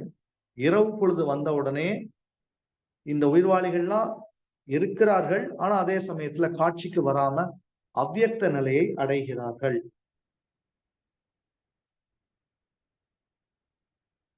பூதக்ராமஹ ச ஏவாயம் பூத்வா பூத்வா பிரலீயதே ராத்ரியாகமே வசக பார்த்த பிரபவத்யஹராகமே. மீண்டும் மீண்டும் பிரம்மாவின் பகல் பொழுது வரும்போது இந்த ஜீவாத்மாக்கள் தோன்றுகின்றனர். பிரம்மதேவரின் இரவு வரும்போது அவர்கள் அனாதரவாக அழிக்கப்படுகின்றனர். இரவு நேரம் வந்துருச்சுன்னா, பிரம்மதேவருக்கு இரவு நேரம் வந்துருச்சுன்னா ஒரு பிரளயமே நடக்கும். அந்த பிரளயத்துல எல்லாரும் அழிக்கப்பட்டு அவ்வியக்த நிலைக்குள்ள ஒடுக்கப்படுவார்கள். பரஸ்தஸ்மாஸ்து பாவோன்யோ வியக்தோ வியக்தாத் சனாதன யஹ ச சர்வேஷு பூதேஷு நஷ்யத்சு ந வினஷ்யதி. இருப்பினும் தோன்றி மறையும் இந்த ஜடத்திற்கு அப்பால் நித்தியமானதும் திவ்யமானதுமான மற்றொரு தோன்றாத இயற்கை உள்ளது. அது பரமமானது, என்றும் அழிவடையாதது. இவ்வுலகில் உள்ள அனைத்தும் அழிவடையும் போதும் அப்பகுதி அழிவதில்லை. இந்த ஜட உலகம் அழிக்கப்படும். ஜட உலகம் ஒரு கண்ணோட்டத்துல நித்தியமானது, இன்னொரு கண்ணோட்டத்துல அநித்தியமானது. இந்த ஜட சக்தி நித்தியம். இந்த ஜட உலகம் அழிஞ்சாலும் மீண்டும் படைக்கப்படும். இந்த ஜட உலகம்ங்கிறது இந்த ஜட பிரம்மாண்டம், அதாவது இந்த ஜட பிரபஞ்சம்ங்கிறது நித்தியம். ஆனா இந்த குறிப்பிட்ட சிருஷ்டி தற்காலிகமானது. அதாவது இறைவனுடைய ஜட சக்தி நித்தியமானது, இந்த ஜட உலகம் தற்காலிகமானது. ஜட சிருஷ்டியும் எப்பொழுதுமே இருக்கும். பிரம்மதேவருடைய பகல் பொழுதுல இருக்கும். பிரம்மதேவர் அவருக்கு இரவு பொழுது வந்துருச்சுன்னா இந்த ஜட சிருஷ்டி மறைஞ்சு போயிடும், பார்க்க முடியாது. ஆனா திரும்பவும் அவருக்கு பகல் பொழுது வரும்போது திரும்பவும் இந்த சிருஷ்டி காட்சிக்கு வரும். ஜட சக்தி நித்தியமானது, ஜட படைப்பு தற்காலிகமானதுதான். இது அழியக்கூடிய ஒன்றுதான். அழியக்கூடிய வஸ்து எதுவும் மங்களகரமானது கிடையாது. ஆகவே இந்த ஜட படைப்பானது ஏறக்குறைய கட்டுண்ட ஜீவராசிகளுக்கானது, ஏறக்குறைய அமங்கலமானது. ஸ்ரீல பிரபுபாதா சொல்கிறார், இந்த மொத்த ஜட சிருஷ்டியுமே அமங்கலமானது. இந்த ஜட சிருஷ்டிக்கு அப்பாற்பட்டு ஒரு உலகம் இருக்கு, நித்தியமான ஒரு உலகம். அதுதான் ஆன்மீக உலகம், வைகுண்டம். எப்படி ஒரு நீர்நிலைக்கு அருகில் இருக்கக்கூடிய ஒரு ஆலமரம் அல்லது அரச மரம் பகல் நேரத்துல அதுல நிழலாக பிரதிபலிக்குதோ, இரவு நேரத்துல அந்த நிழல் அதுல பிரதிபலிக்காது. அதே மாதிரி ஒரு குறிப்பிட்ட நேரத்துல ஆன்மீக உலகத்தோட பிரதிபலிப்பா இந்த ஜட உலகம் இருக்கு. ஆனா ஒரு குறிப்பிட்ட நேரத்துல இந்த பிரதிபலிப்பு இருக்காது. ஆனா ஆன்மீக உலகம் எப்பொழுதுமே இருக்கக்கூடிய ஒன்றுதான். அந்த உலகத்துக்கு தான் அழிவு கிடையாது. நாமும் அழிஞ்சு போயிடுவோம். இந்த கட்டுண்ட சரீரத்துல இருக்கக்கூடிய உயிர்வாளிகான நாம இந்த ஜட சரீரத்தை அழிவுல இருந்து காப்பாற்ற முடியாது. இந்த சரீரமும் தற்காலிகம்தான், இந்த படைப்பும் தற்காலிகம்தான். இந்த பூமியோ இந்த சூரியனோ சந்திரனோ இல்லாத ஒரு காலம்னு இருந்தது. இது இல்லாம போற ஒரு நாளும் வரும். ஆனா ஜீவன் இல்லாத ஒரு நாள்னு எதுவும் கிடையாது, ஜீவன் இல்லாம போற ஒரு நாளும் கிடையாது. ஜீவன் நித்தியமானவன் தான். ஆனா அவன் வாழக்கூடிய சரீரம் தற்காலிகமானது, அவன் வாழக்கூடிய உலகமும் தற்காலிகமானதே. அவ்யக்தோக்ஷர இத்யுக்தஸ் தமாஹு பரமாம் கதிம் எம் பிராப்யன நிவர்த்தந்தே தத்தாம பரமம் மம. எதனை தோற்றமற்றதாகவும் அழிவற்றதாகவும் வேதாந்திகள் கூறுகின்றார்களோ, எது பரமகதியாக அறியப்படுகிறதோ,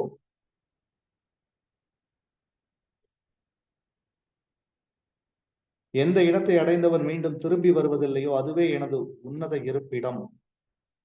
தோற்றமற்றதுன்னா இதுக்கு ஆரம்பம்னு எதுவும் கிடையாது. ஒரு குறிப்பிட்ட நாள்ல ஒரு குறிப்பிட்ட பொருள் தோற்றத்துக்கு வர்ற மாதிரி கிடையாது. இது எப்பொழுதுமே இருக்கக்கூடிய ஒன்று. இது அழிவற்றது. இதுக்கு ஆரம்பமும் கிடையாது, முடிவும் கிடையாது. இந்த ஜட சிருஷ்டி, நாம பார்க்கக்கூடிய இந்த சூரியன் சந்திரன், இதுக்கெல்லாம் கூட பிறந்த நாள்னு ஒன்று உண்டு. ஆனா ஆன்மீக உலகமான வைகுண்ட கிரகங்களுக்கு இந்த மாதிரி தோற்றமும் முடிவும் கிடையாது.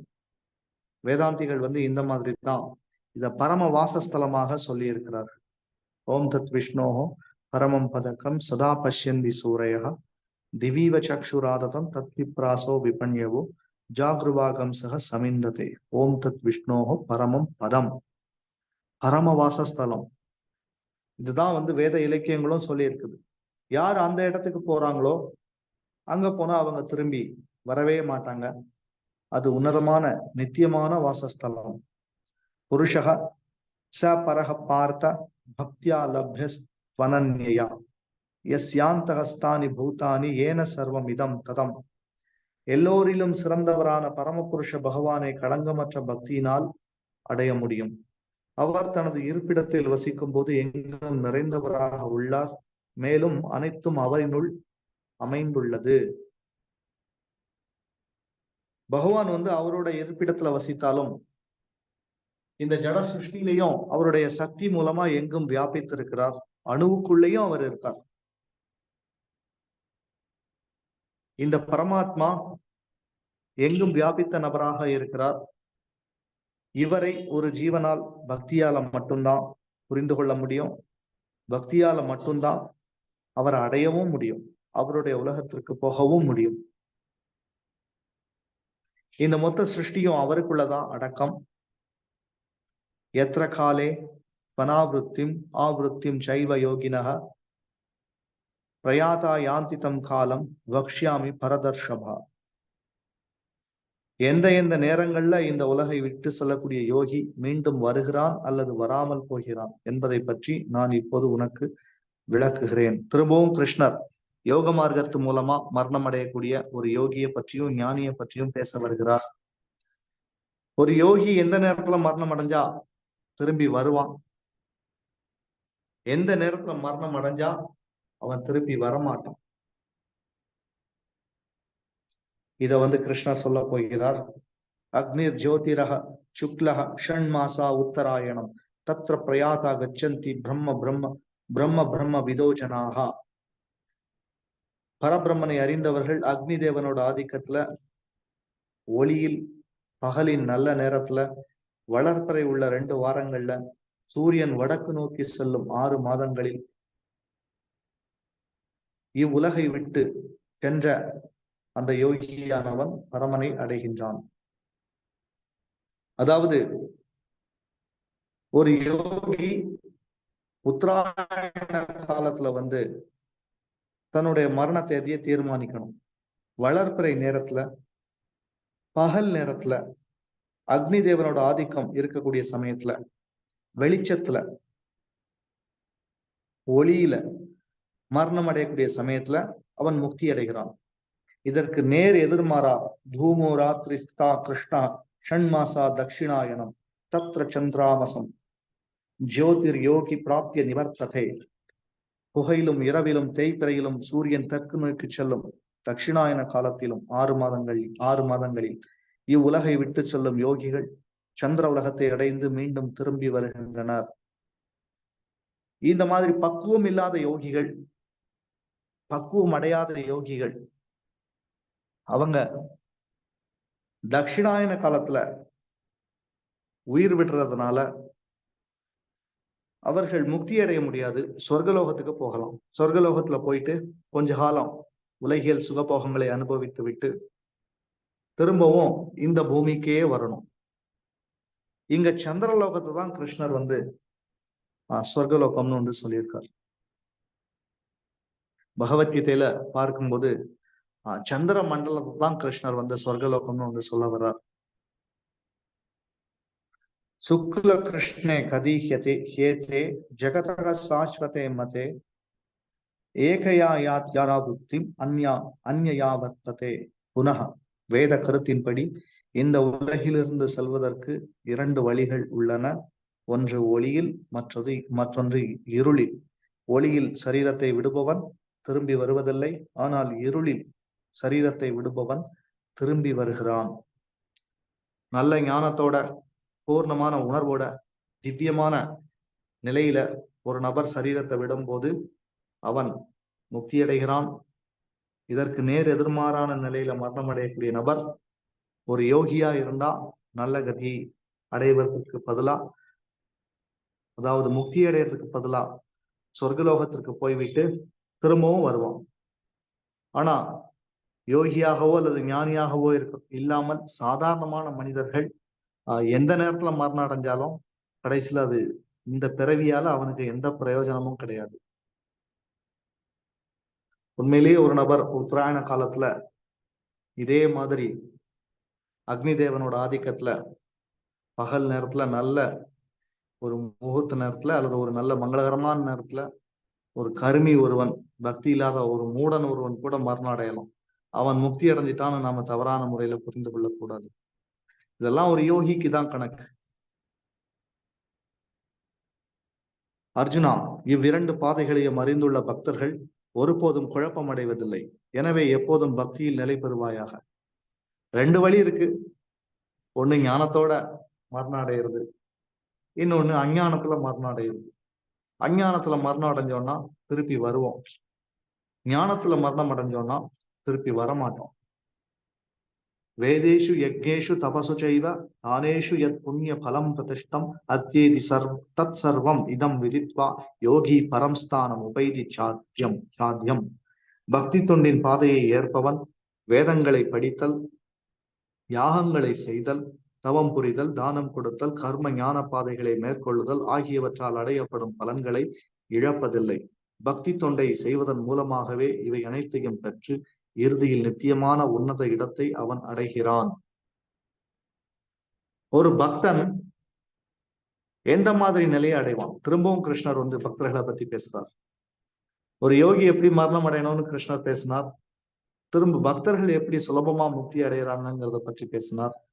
எந்த நேரத்துல மரணம் மரணத்தை வந்து அடையக்கூடிய யோகி எந்த கதியை அடையறாங்கிறத பற்றி பேசி திரும்பவும் பக்தர்களை பற்றி கிருஷ்ணர் வந்து பேச வருகிறார்.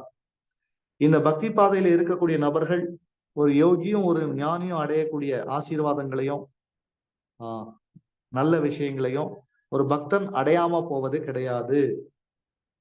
வேதங்களை படிக்கிறதுனாலையும் யாக யஜ்யங்களை செய்யறதுனாலையும் தவம் புரியறதுனாலையும் தானம் கொடுக்கறதுனாலையும் கர்மஞான பாதைகளை மேற்கொள்ளக்கூடிய ஒரு யோகியும் ஞானியும் என்னென்ன நற்பலன்களை எல்லாம் அடைகிறார்களோ அது பக்தர்களுக்கு சுலபமாகவே கிடைச்சிடும். முக்தியே சுலபமா பக்தர்களுக்கு கிடைக்கும் போது உலக விஷயங்கள்லாம் கிடைக்காம போயிருமா?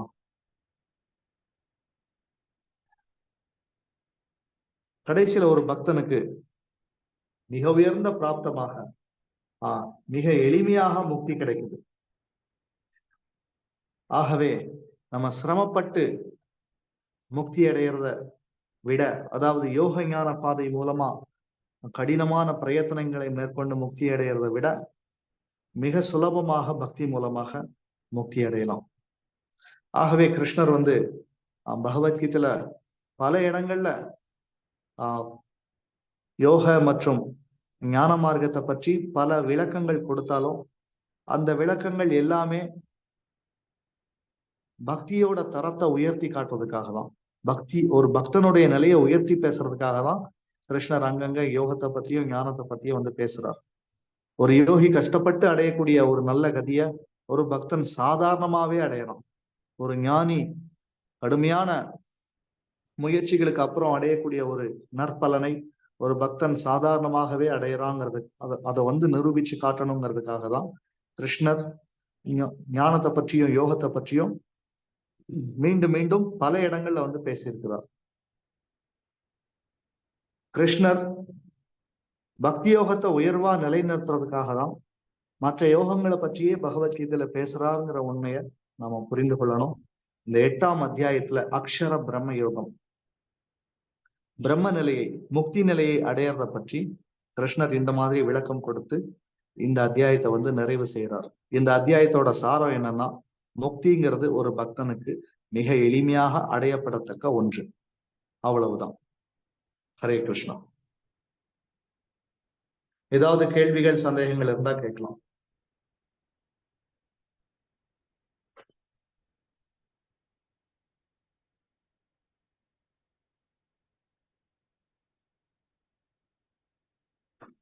ஹரே கிருஷ்ணா.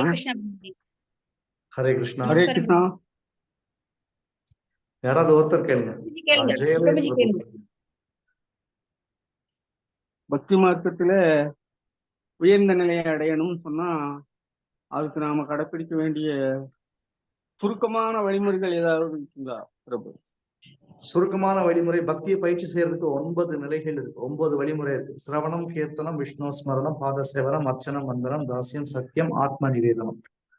குறிப்பா பிரதானமா 2: சிரவணம், கீர்த்தனம். பகவானை பற்றி பேசணும், பகவானை பத்தி கேட்கணும். சிரவணம்னா கேட்கறது, கீர்த்தனம்னா திருப்பி சொல்வது.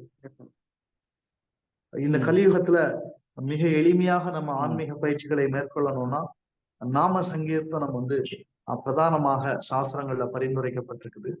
நம்ம சிறந்த பக்தனா இந்த கலியுகத்துல மாறுறதுக்கு, முன்னேற்றம் காண்பதற்கு நாம வந்து இந்த ஹரே கிருஷ்ண மகா மந்திரத்தை நாம உச்சாடனம் செய்யணும். அதுதான் கலியுகத்துல நம்ம இதயத்துல பக்தியை வளர்க்கறதுக்கான வழி. கோலோகேர பிரேமதான ஹரிநாம சங்கீர்த்தனம். பகவான் மேல கவர்ச்சி வரணும், பகவான் மேல ஈடுபாடு வரணும்னா நாம வந்து கலியுகத்துல நாம சங்கீர்த்தனம் செய்யறது மூலமா தான் இது சாத்தியமாகும். வேற ஏதாவது கேள்வி? நாம சங்கீர்த்தனம் சொல்லணும்னா நீங்க ஹரே கிருஷ்ணா மந்திரம் நீங்க சொல்றத சொல்லணும்னு சொல்றீங்க. இதே கிருஷ்ணரை பற்றி சொல்லக்கூடிய வேறு மந்திரங்களை சொல்லுதுன்னா பயன் இல்லைங்களா? ஹரே கிருஷ்ண மகா மந்திரம் இருக்கு, மற்ற மந்திரங்களும் இருக்கு. அது என்ன வித்தியாசம்? எந்த மந்திரத்தை சொல்லணும்? நான் இப்ப சொன்னேன் இல்லையா, ஹரே கிருஷ்ண மந்திரத்தை சொன்னீங்கன்னா கோலோக பிரேமை வந்து உங்களுக்கு கிடைக்கும். மற்ற மந்திரங்கள் நமக்கு அவ்வளவு தூரம் கொண்டு போகாது இல்லைங்களா? 2 மந்திரத்துக்கு என்ன வித்தியாசம்? நாராயண மந்திரங்கள் இருக்கு, பகவானுக்கு இன்னும் எண்ணற்ற நாமங்கள்லாம் இருக்கு. ஏன் கிருஷ்ண நாமத்தை சொல்லணும்? நீங்களே சொல்லுங்க பார்ப்போம். கிருஷ்ணர் வந்து பரமபுருஷ பகவான் சொல்லி இருக்கிறாங்க. வேதங்கள் சொல்லுது, உபதேசங்கள் சொல்லுது, இதிகாசங்கள் சொல்லுது. அது மாதிரி இருக்கும்போது பகவானுடைய அந்த நீங்க சொல்ற ஹரே கிருஷ்ணா மந்திரம் ஒண்ணுதான் நம்ம நிலையை உயர்த்துங்கிறீங்க. நாம வந்து ராமநாமத்தை ஸ்ரீராம் ஜெயராம்ங்கிற நாமத்தையோ இல்ல ஓம் நமோ பகவதி வாசுதேவாயோ அல்லது ஓம் நமோ நாராயணா இந்த மாதிரி பகவான் நாமத்தை சொல்றதுனால அதுக்கு பயன் இருக்குமா இல்லையாங்கிறத அடியன் தெரிஞ்சுக்கணும். பகவானுடைய புனித நாமங்கள் எந்த நாமத்தை சொன்னாலும் பலன் இருக்கு. கிருஷ்ண நாமத்துடைய மகிமையை பற்றி இப்போ வந்து நம்முடைய உபன்யாசத்துக்கு வருகை தந்திருக்கக்கூடிய கலியமூர்த்தி பிரபு அவர்கள் விளக்கம் கொடுப்பார்கள். ஹரே கிருஷ்ணா. மாதாஜி ஏதோ டவுட் கேட்டாங்க, அதை சொல்லிடுங்க, நான் கடைசியா இதுக்கெல்லாம் விளக்கம் கொடுப்பேன். நமஸ்காரம் பிரபுஜி. ஹரே கிருஷ்ணா மாதாஜி, ஏதோ கேள்வி கேட்குறீங்க. நமஸ்காரம் பிரபுஜி. ஹரே கிருஷ்ணா, கேளுங்க.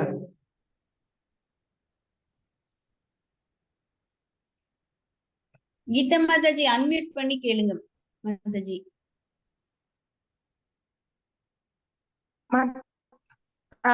நமஸ்காரம் குருஜி. இப்போ நீங்க வந்து மக்களாலதான் வந்து அடுத்த பிறவி கிடைக்குது அப்படின்னு சொல்றீங்க. ஆனா முற்பிறவியில பரதர் வந்து எந்த இது மிகவும் ரொம்ப அதிகமா வந்து பகவானையே நினைச்சுக்கிட்டு அது தவம் பண்ணிக்கிட்டு தான் இருந்தாரு. அப்புறம் ஏன் அவர் வந்து கடைசி நிமிஷத்துல வந்து அவரு இறக்கும் தருவாயில மானுடைய பிறவி மான வந்து நினைச்சதுனால மானுடைய பிறவி வந்தது அப்படின்னு சொல்றீங்க. அதுக்கப்புறம் மான் பிறவி வந்ததும் அதுக்கப்புறமும் திருப்பியும் ஜடபரதரா பிறக்கிறாரு இல்லையா? அவங்க என்ன கர்மாக்கள் செஞ்சாங்கன்னு சொல்லிட்டு அந்த மாதிரி பிறவிகள் வருது. கர்மங்கள் ஒரு பக்கம், இன்னொரு பக்கம் ஜட உலகத்துல பற்றுதல் இருந்தாலும் நாம வந்து பிறவி எடுப்போம். ஒரு ஜீவனுடைய விருப்பத்திற்கு வந்து பகவான் ரொம்ப முக்கியத்துவம் கொடுக்கிறார். ஒரு ஜீவன் மொத்தமா அவனுடைய கர்மங்கள் எல்லாத்தையும் கழிச்சதுக்கு அப்புறமும் கூட ஜட உலகத்து மேல அவனுக்கு மோகம் இருந்ததுன்னா அவன் ஒரு குறிப்பிட்ட சரீரத்தை இயற்கையோட சட்டப்படி அவன் பெறுவான். பற்று இருக்குல்ல, அந்த பற்றுதலோட அவர் செஞ்ச குற்றம், அவர் வந்து பற்றுதலோட மரணம் அடைஞ்சார். அவ்வளவுதான். கர்மம் இருக்குது இல்ல, அது ரெண்டாவது. பற்றோட மரணம் அடைஞ்சார், அதுதான். ஒரு மகா யோகிக்கு கூட ஜட உலகத்து மேல திரும்பவும் பற்றுதல் வரலாம். பற்றால அவர் மீண்டும் சரீரத்தை ஏற்றார். ஹரே கிருஷ்ணா. ஹரே கிருஷ்ணா குருஜி. தேங்க்யூ குருஜி. கலிமூர்த்தி பிரபு, அந்த கேள்விக்கு நீங்க பதில் சொல்லுங்க. ஹரே கிருஷ்ணா. ஹரே கிருஷ்ணா, சொல்லுங்க. நீங்க என்ன கேள்வி கேட்டீங்க? மற்ற நாமங்கள் மந்திரமே உயர்ந்ததுன்னு சொல்றாங்களே அது. அதாவது முதல்ல நீங்க ஒரு விஷயம் தெரிஞ்சுக்கணும். நீங்க ஐயா ஜெயவேல் ஐயா, என்ன விஷயம் அப்படின்னா, அதாவது 4 சம்பிரதாயங்கள் வந்து இருக்கு. ஒவ்வொரு முதல்ல நீங்க ஒரு சம்பிரதாய நீங்க பகவானுடைய பகவான் வந்து 4 சம்பிரதாயத்துக்குமே பொதுவானவர், சரிங்களா?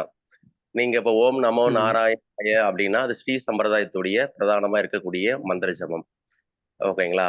ஓம் நமோ பகவதி வாசுதேவாய அது இன்னொரு சம்பிரதாயத்துடைய திருநாமம். கடைசியில நீங்க பகவான் ஒருத்தர் அத்வைதம் அச்சுதம் அனாதி அனந்த ரூபம் அப்படின்னு பிரம்மசமிதியில சொல்றாரு போல இருந்தாலும் கடைசியா பல்வேறு பாவனைகள் வந்து உள்ள ஜீவராசிகள், ஒவ்வொரு பக்தர்களுக்கும் ஒவ்வொரு பாவனை இருக்கு. இப்ப ஹனுமன் எடுத்துட்டோம் அப்படின்னா அவருக்கு வந்து ராமன் மேல அதிகமா என்ன இருக்கு அப்படின்னா பகவானே தான், ஆனா அவருக்கு லட்சுமி நாராயணர் மேல அவருக்கு என்ன இல்லை, ஈர்ப்பு வந்து இல்லை. அதனாலதான் ராமாயணத்துல சொல்றச்சு அவர் என்ன சொன்னாரு அப்படின்னா, எனக்கு லட்சுமி நாராயணர் தான் இங்க சீதாராமரா இருக்காரு, ஆனா எனக்கு அந்த லட்சுமி நாராயணருடைய ரூபம் வந்து எனக்கு தேவையில்லை, எனக்கு யாருடைய ரூபம் மட்டும்தான் தேவை அப்படின்னா எனக்கு சீதாராமருடைய ரூபம் தான் தேவை அப்படின்னு சொன்னார். அதே போல பிரகலாதன், அவருக்கு நரசிம்ம ரூபம் வந்து பிரதானமா கவர்ச்சியாக இருக்கின்றது, அவருக்கு அந்த ரூபம் தான் பிடிக்கும். இப்போ பகவான் ஒருத்தரா இருந்தாலும் அவங்களுக்கு பல்வேறு ரூபங்கள் வந்து பிடிக்கின்றது. காரணம் என்ன அப்படின்னா ஒவ்வொரு ஜீவராசியுமே, இங்க கோடிக்கணக்கான ஜீவராசிகளும் ஒவ்வொரு சுபாவம் உள்ள நபர்கள். அதே போலதான் ஒவ்வொரு திருநாமங்களும் பல சகஸ்ர நாம, பகவானுக்கு நாமம் எடுத்துட்டோம் அப்படின்னா நிறைய இருக்கு, ஆயிரக்கணக்கான சகஸ்ர நாமங்கள் வந்து இருக்கு. ஆனா அதுல 12 நாமங்கள் வந்து வாசுதேவ நாமம் உட்பட 13 நாமங்கள் வந்து ரொம்ப முக்கியமானதுன்னு சொல்லப்படுறது. அதுல இருக்கக்கூடிய மந்திரத்திற்கும் அந்த திருநாமத்திற்கும் ஹரே கிருஷ்ணா மகா மந்திரத்துக்கும் வந்து நிறைய வித்தியாசங்கள் வந்து இருக்கு. அது என்ன வித்தியாசம் அப்படின்னா, இப்போ ஓம் நமோ பகவதே வாசுதேவாயா, ஓம் நமோ நாராயணாய, இதை போன்ற நாமங்கள்லாம் நீங்க ஓம் கேசவாய் நமக்கு இந்த மாதிரி நாமங்களை நீங்க ஜெபிக்கலாம். அது தவறே கிடையாது. சும்மா இருக்கிறதுக்கு அதை நீங்க ஜெபிக்கலாம். ஆனா அந்த நாமத்திற்கும் இந்த ஹரே கிருஷ்ணா மகா மந்திரத்திற்கும் ஏன் இதை வந்து மகா மந்திரம் அப்படின்னு சொல்றோம் அப்படின்னா, அதற்கு வந்து நீங்க வித்தியாசம் வந்து தெரிஞ்சுக்கிடணும். மற்ற சம்பிரதாயங்கள்ல உள்ள நாமங்கள், பகவானுடைய நாமங்கள் எல்லாமே மோட்சத்தை வந்து கடைசியா கொடுத்துரும். இப்ப நீங்க ஓம் நமோ நாராயணாய வந்து நீங்க துருவன் மாதிரி ஜெபம் பண்ணீங்க அப்படின்னா, ஓம் நமோ பகவதி வாசுதேவாய நான் வந்து ஜெபம் பண்ணீங்க அப்படின்னா, நீங்க நல்ல தூய்மையான முறையில நீங்க அதை ஜெபம் பண்ணி உச்சரிச்சுட்டே இருந்தீங்க அப்படின்னா, காலப்போக்குல தூய்மை அடைஞ்சு நீங்க இந்த பிறவியுடைய கடைசியில மோட்சத்தை வந்து உங்களுக்கு பெற்றுத்தரும். அதுதான் நீங்க பெறக்கூடிய இறுதியான என்ன சொல்றது அப்படின்னா ஐஸ்வர்யம், புருஷார்த்தம். ஆனா ஹரே கிருஷ்ண மகாமந்திரம் அதை விட ஒரு படி மேல, பல படி மேல. என்னது அப்படின்னா, நம்ம சம்பிரதாயத்துல நரோத்தம தாஸ் தாகூர் வந்து பாடியிருக்கார், கோலோகேர பிரேமதன ஹரிநாம சங்கீர்த்தனம். இந்த ஹரிநாம சங்கீர்த்தனமான இந்த ஹரே கிருஷ்ண மகாமந்திரம் எங்கிருந்து வந்தது அப்படின்னா, கோலோக பிருந்தாவனத்திலிருந்தே வந்தது. ஓகேவா? கிருஷ்ண லோகத்திலிருந்தே இறங்கி வந்த மந்திரம் பண்ணக்கூடிய காரணத்தால இந்த மந்திரம் என்ன கொடுக்குமா? தர்மம், அர்த்தம், காமம், மோட்சம் எல்லாம் கேட்டாலாம் வந்து அதெல்லாம் அல்பமானதான் இந்த மந்திரத்துக்கிட்ட. என்ன கேட்கணும் அப்படின்னா, கோலோகேர பிரேமதன ஹரிநாம சங்கீர்த்தனம். பிரேமதனம் இது. பிரபுவாதா நேத்தே சொன்னார் இல்லையா, 5வது புருஷார்த்தம் வந்து என்னது அப்படின்னா பிரேமம் அப்படின்னு சொன்னார். அப்ப அந்த பிரேமையை வந்து வழங்கக்கூடிய மந்திரம் இது. ஒரு ஜீவனுடைய இதயத்துல எல்லாருமே ஜீவராசிகள், மமேவாம்சோ ஜீவலோகே ஜீவபூத சனாதனக. அந்த இதயத்துல இருக்கக்கூடிய எல்லா ஜீவராசிகள்கிட்டயும் என்ன இருக்கு அப்படின்னா, இப்ப இருக்கக்கூடிய நிலையில அவனுடைய கிருஷ்ண பிரேமை வந்து எப்படி இருக்கு அப்படின்னா செயலிழந்து இருக்கு. இப்ப எப்படி ஒருத்தருக்கு கை வந்து அப்படியே ஒரு கை துவண்டு கீழே இருக்கு, அவருக்கு அந்த கை செயல்பட முடியாம இருக்கு, அதுக்கப்புறம் பிசியோதெரப்பி எல்லாம் கொடுத்து அந்த கையை வந்து செயல்பட வைக்கிறாங்க இல்லையா. அப்ப செயல் இழந்து செயல்படாத நிலையில் இருக்கக்கூடிய ஒரு ஜீவனுடைய ஆதி கிருஷ்ண பிரேமைய தட்டி எழுப்பக்கூடிய ஒரு ஸ்தானமாக இருக்கிறது தான் இந்த ஹரே கிருஷ்ண மகாமந்திரம். இது சாதாரண தர்ம அர்த்த காம மோட்சம்லாம் வந்து இது கேட்ட கொடுக்காது. ஏன்னா தர்மம் அர்த்தம் காம மோட்சம் வந்து வேண்டக்கூடிய நபர்கள் வந்து பகவானுடைய மத்த நாமங்களை கொடுத்துரும். அந்த மாதிரி நபர்கள் வந்து எதை ஜெபிக்க வேண்டிய அவசியம் கிடையாது. அது நீங்களே தெரிஞ்சுக்கிடணும். ஏதோ வந்து ஹரே கிருஷ்ண மகாமந்திரம் இது இஸ்கான்ல இதைதான் புடிச்சிட்டு தொங்கிட்டு இருக்கா அப்படின்லாம் நினைக்க கூடாது. இந்த மந்திரம் கடைசி எது இருக்குன்றத ஆச்சாரியர்கள் தெளிவா வந்து சாஸ்திரங்களை சொல்லியிருக்காங்க. கோலகேர பிரேமதன ஹரிநாம சங்கீர்த்தனம். பிரேமதனத்தை வந்து கொடுக்கும். யாரு மேல அப்படின்னா கிருஷ்ணர் மேல வந்து கொடுக்கும். அப்படிப்பட்ட எல்லா 5வது புருஷோர்த்தமான தர்ம, அர்த்த, காம, மோக்ஷக கடைசியா என்ன கொடுக்கு? இதை 4 விட இதுதான் பொதுவா புருஷார்த்தங்கள். இது 4 தான் உயர்ந்ததுன்னு சொல்லிட்டு நம்ம இறுதியான புருஷார்த்தம் 4வதான இந்த மோட்சத்தை தான் நம்ம. ஆனா மோட்சத்தை விட உயர்ந்த நிலை என்னது அப்படின்றத நம்ம இஸ்கான்ல தான் உங்களுக்கு வந்து நம்ம வந்து பிரச்சாரம் பண்ணிட்டு இருக்கோம். அது என்ன புருஷார்த்தம் அப்படின்னா 5வதான கிருஷ்ண பிரேமை. அப்ப அந்த கிருஷ்ண பிரேமைய கோலோகேர பிரேமதான ஹரிநாம சங்கீர்த்தனம். இந்த ஹரி கிருஷ்ண மகாமந்திரம் வந்து ஒரு ஜீவனுடைய இதயத்துல இருக்கக்கூடிய ஆதி கிருஷ்ண பிரேமையை வந்து வெளியில கொண்டு வரக்கூடிய அந்த கிருஷ்ண பிரேமையை மீண்டும் செயல்பட வைக்கக்கூடிய அளவிற்கு இந்த ஹரே கிருஷ்ண மகாமந்திரம் வந்து அந்த அளவிற்கு சக்தி மிக்கது. அப்படின்றதுனால நம்ம இந்த ஹரே கிருஷ்ண மகாமந்திரத்தை இந்த இஸ்கான் சம்பிரதாயத்துல ஜபம் பண்றோம். புரிஞ்சுக்கிட்டீங்களா? புரியுது. இதுக்கு வந்து மந்திரத்துக்கும் சரித்திரமான ஆதாரங்கள் இல்லைங்களா? என்னங்க என்ன சொல்றீங்க? இதுக்கு ஆதாரங்கள் அந்த கிரந்தங்கள்ல இருக்கும் இருக்குதான். நிறைய சாஸ்திரங்கள் இருக்கு. கலிசந்தான உபனிஷத்துல இருக்கு, நம்முடைய பூர்வாச்சாரர்களுடைய கிரந்தங்கள் இருக்கு, பல பிரமாணங்கள் இருக்கு. உங்களுக்கு என்ன வேணும்னு சொல்லுங்க. எல்லா பிரமாணமும் உங்களுடைய வாட்ஸ்அப்புக்கு வந்து உடனே நாங்க PDF அனுப்பிச்சு விடுறோம். நீங்க வந்து அதை வந்து அலசி ஆராய்ஞ்சு நீங்க வந்து பண்ணலாம். சரிங்களா? ஹரே கிருஷ்ண மகாமந்திரம் எந்த உபனிஷத்துல இருக்கு, ஓகேவா, அந்த எந்த உபனிஷத்துல எந்த பகுதியில இருக்கு, எல்லாமே தெளிவா இருக்கு. ஆமா. எதற்காக அதை ஜபம் பண்ணணும், ஒவ்வொரு சம்பிரதாயத்துடைய பாவனை என்ன, அவர்கள் எதற்காக முயற்சிக்கின்றார்கள், ஒவ்வொரு கடைசி நீங்க இப்ப நீங்க இதுல வந்து எத்தனை பேர் இருக்கீங்க? ஒரு 29 பேர் இருக்கீங்க.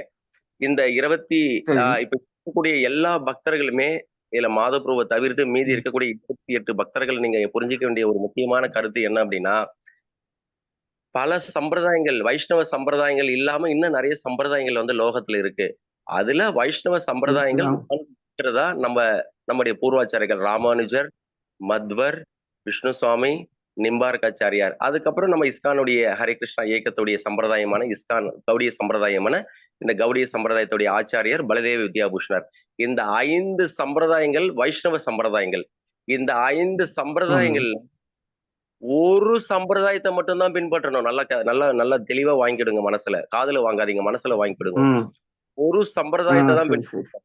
தமிழ்நாட்டுல என்ன பிரச்சனை அப்படின்னா, இங்க ராமானுஜருடைய பிரபாவம் வந்து இருக்கிறதுனால பொதுவா தமிழ்நாட்டு மக்களுக்கு ஆண்டாள் மேல, அடியனே ஆண்டாள் கோவில் பக்கத்துல தான் இருக்கும்.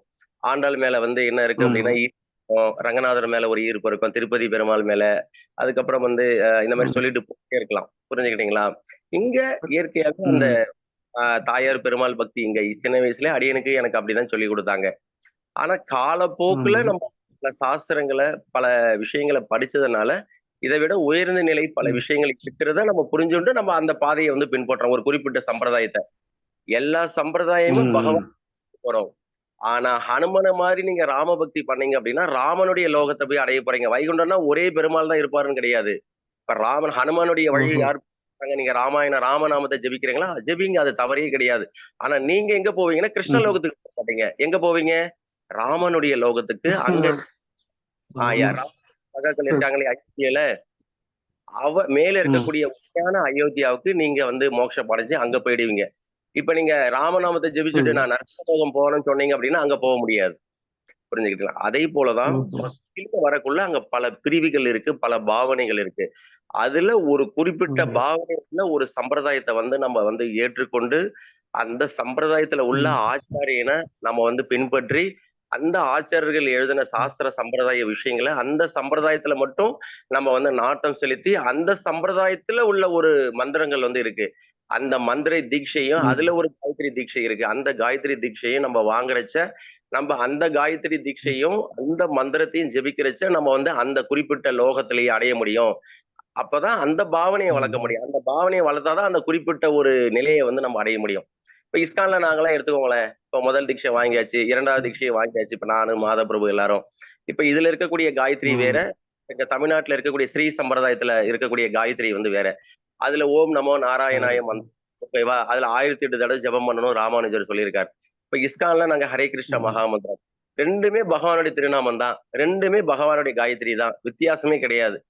ஆனா அடையக்கூடிய விளக்கு மட்டும் வெவ்வேறு இலக்கு. கடைசியை பார்க்கக்குள்ள அவர்கள் அடையக்கூடிய இலக்கு வைகுண்ட லோகத்துல இருக்கக்கூடிய நாராயணர, விஷ்ணுவ, ரங்கநாதன. சரிங்களா? இப்ப அடியன் அடையக்கூடிய இடம் வந்து பிருந்தாவனம், அங்க ராதாகிருஷ்ணர். ரெண்டுமே வேற வேற இடம், அவ்வளவுதான் வித்தியாசம். ஒரே வைகுண்ட லோகம், ஆனா பிரிவுகள் வேற வேற. புரிஞ்சுக்கிட்டீங்களா? இடம் வேற. இப்ப எப்படி தமிழ்நாடுன்னு எடுத்தா வேற சிட்டி இருக்கு, அது மாதிரி போறது வேற சிட்டி இருக்கு. இல்ல, இந்தியா எடுத்துக்கிட்டீங்கன்னா ஆந்திரா பக்தர்கள் திருப்பதி பெருமாளை விட மாட்டாங்க. தமிழ்நாடுன்னு எடுத்துக்கிட்டீங்கன்னா வந்து ரங்கநாதன் மாட்டாங்க.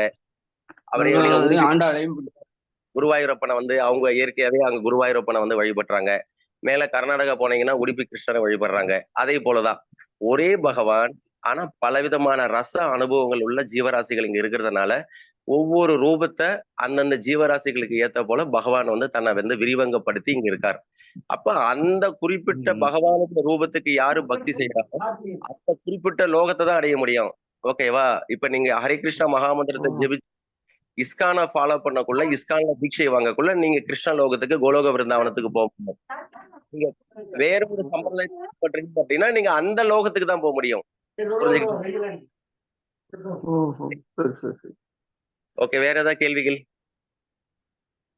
இல்ல, அந்த எனக்கு ஒரே ஒரு சின்ன சந்தேகம். இப்ப நீங்க அந்த லோகம் இந்த லோகம் திருப்பி சொல்றீங்களா? அப்ப அது வித்தியாசமான இருக்குதா? ஒவ்வொரு சம்பிரதாயத்தை பின்பற்றினா அந்த லோகங்கள் வேறன்னு சொல்ல வர்றீங்களா? ஒரே இடம் அல்ல. பகவான் பல சம்பிரதாயங்களை வந்து வச்சிருக்காரு. ஓகேவா? 5 சம்பிரதாயங்கள் வந்து இருக்கு. வைஷ்ணவ சம்பிரதாயங்களே ஒரே வைஷ்ணவ சம்பிரதாயங்கள் இல்லை. ஓகேவா? ரச பாவனைகள் வித்தியாசப்படுறதுனால ஒவ்வொரு ஆச்சாரியர்களையும் வைத்து ஒவ்வொரு குறிப்பிட்ட சம்பிரதாயத்தை வந்து இங்க ஸ்தாபிதம் பண்ணி முடிச்சிட்டார்.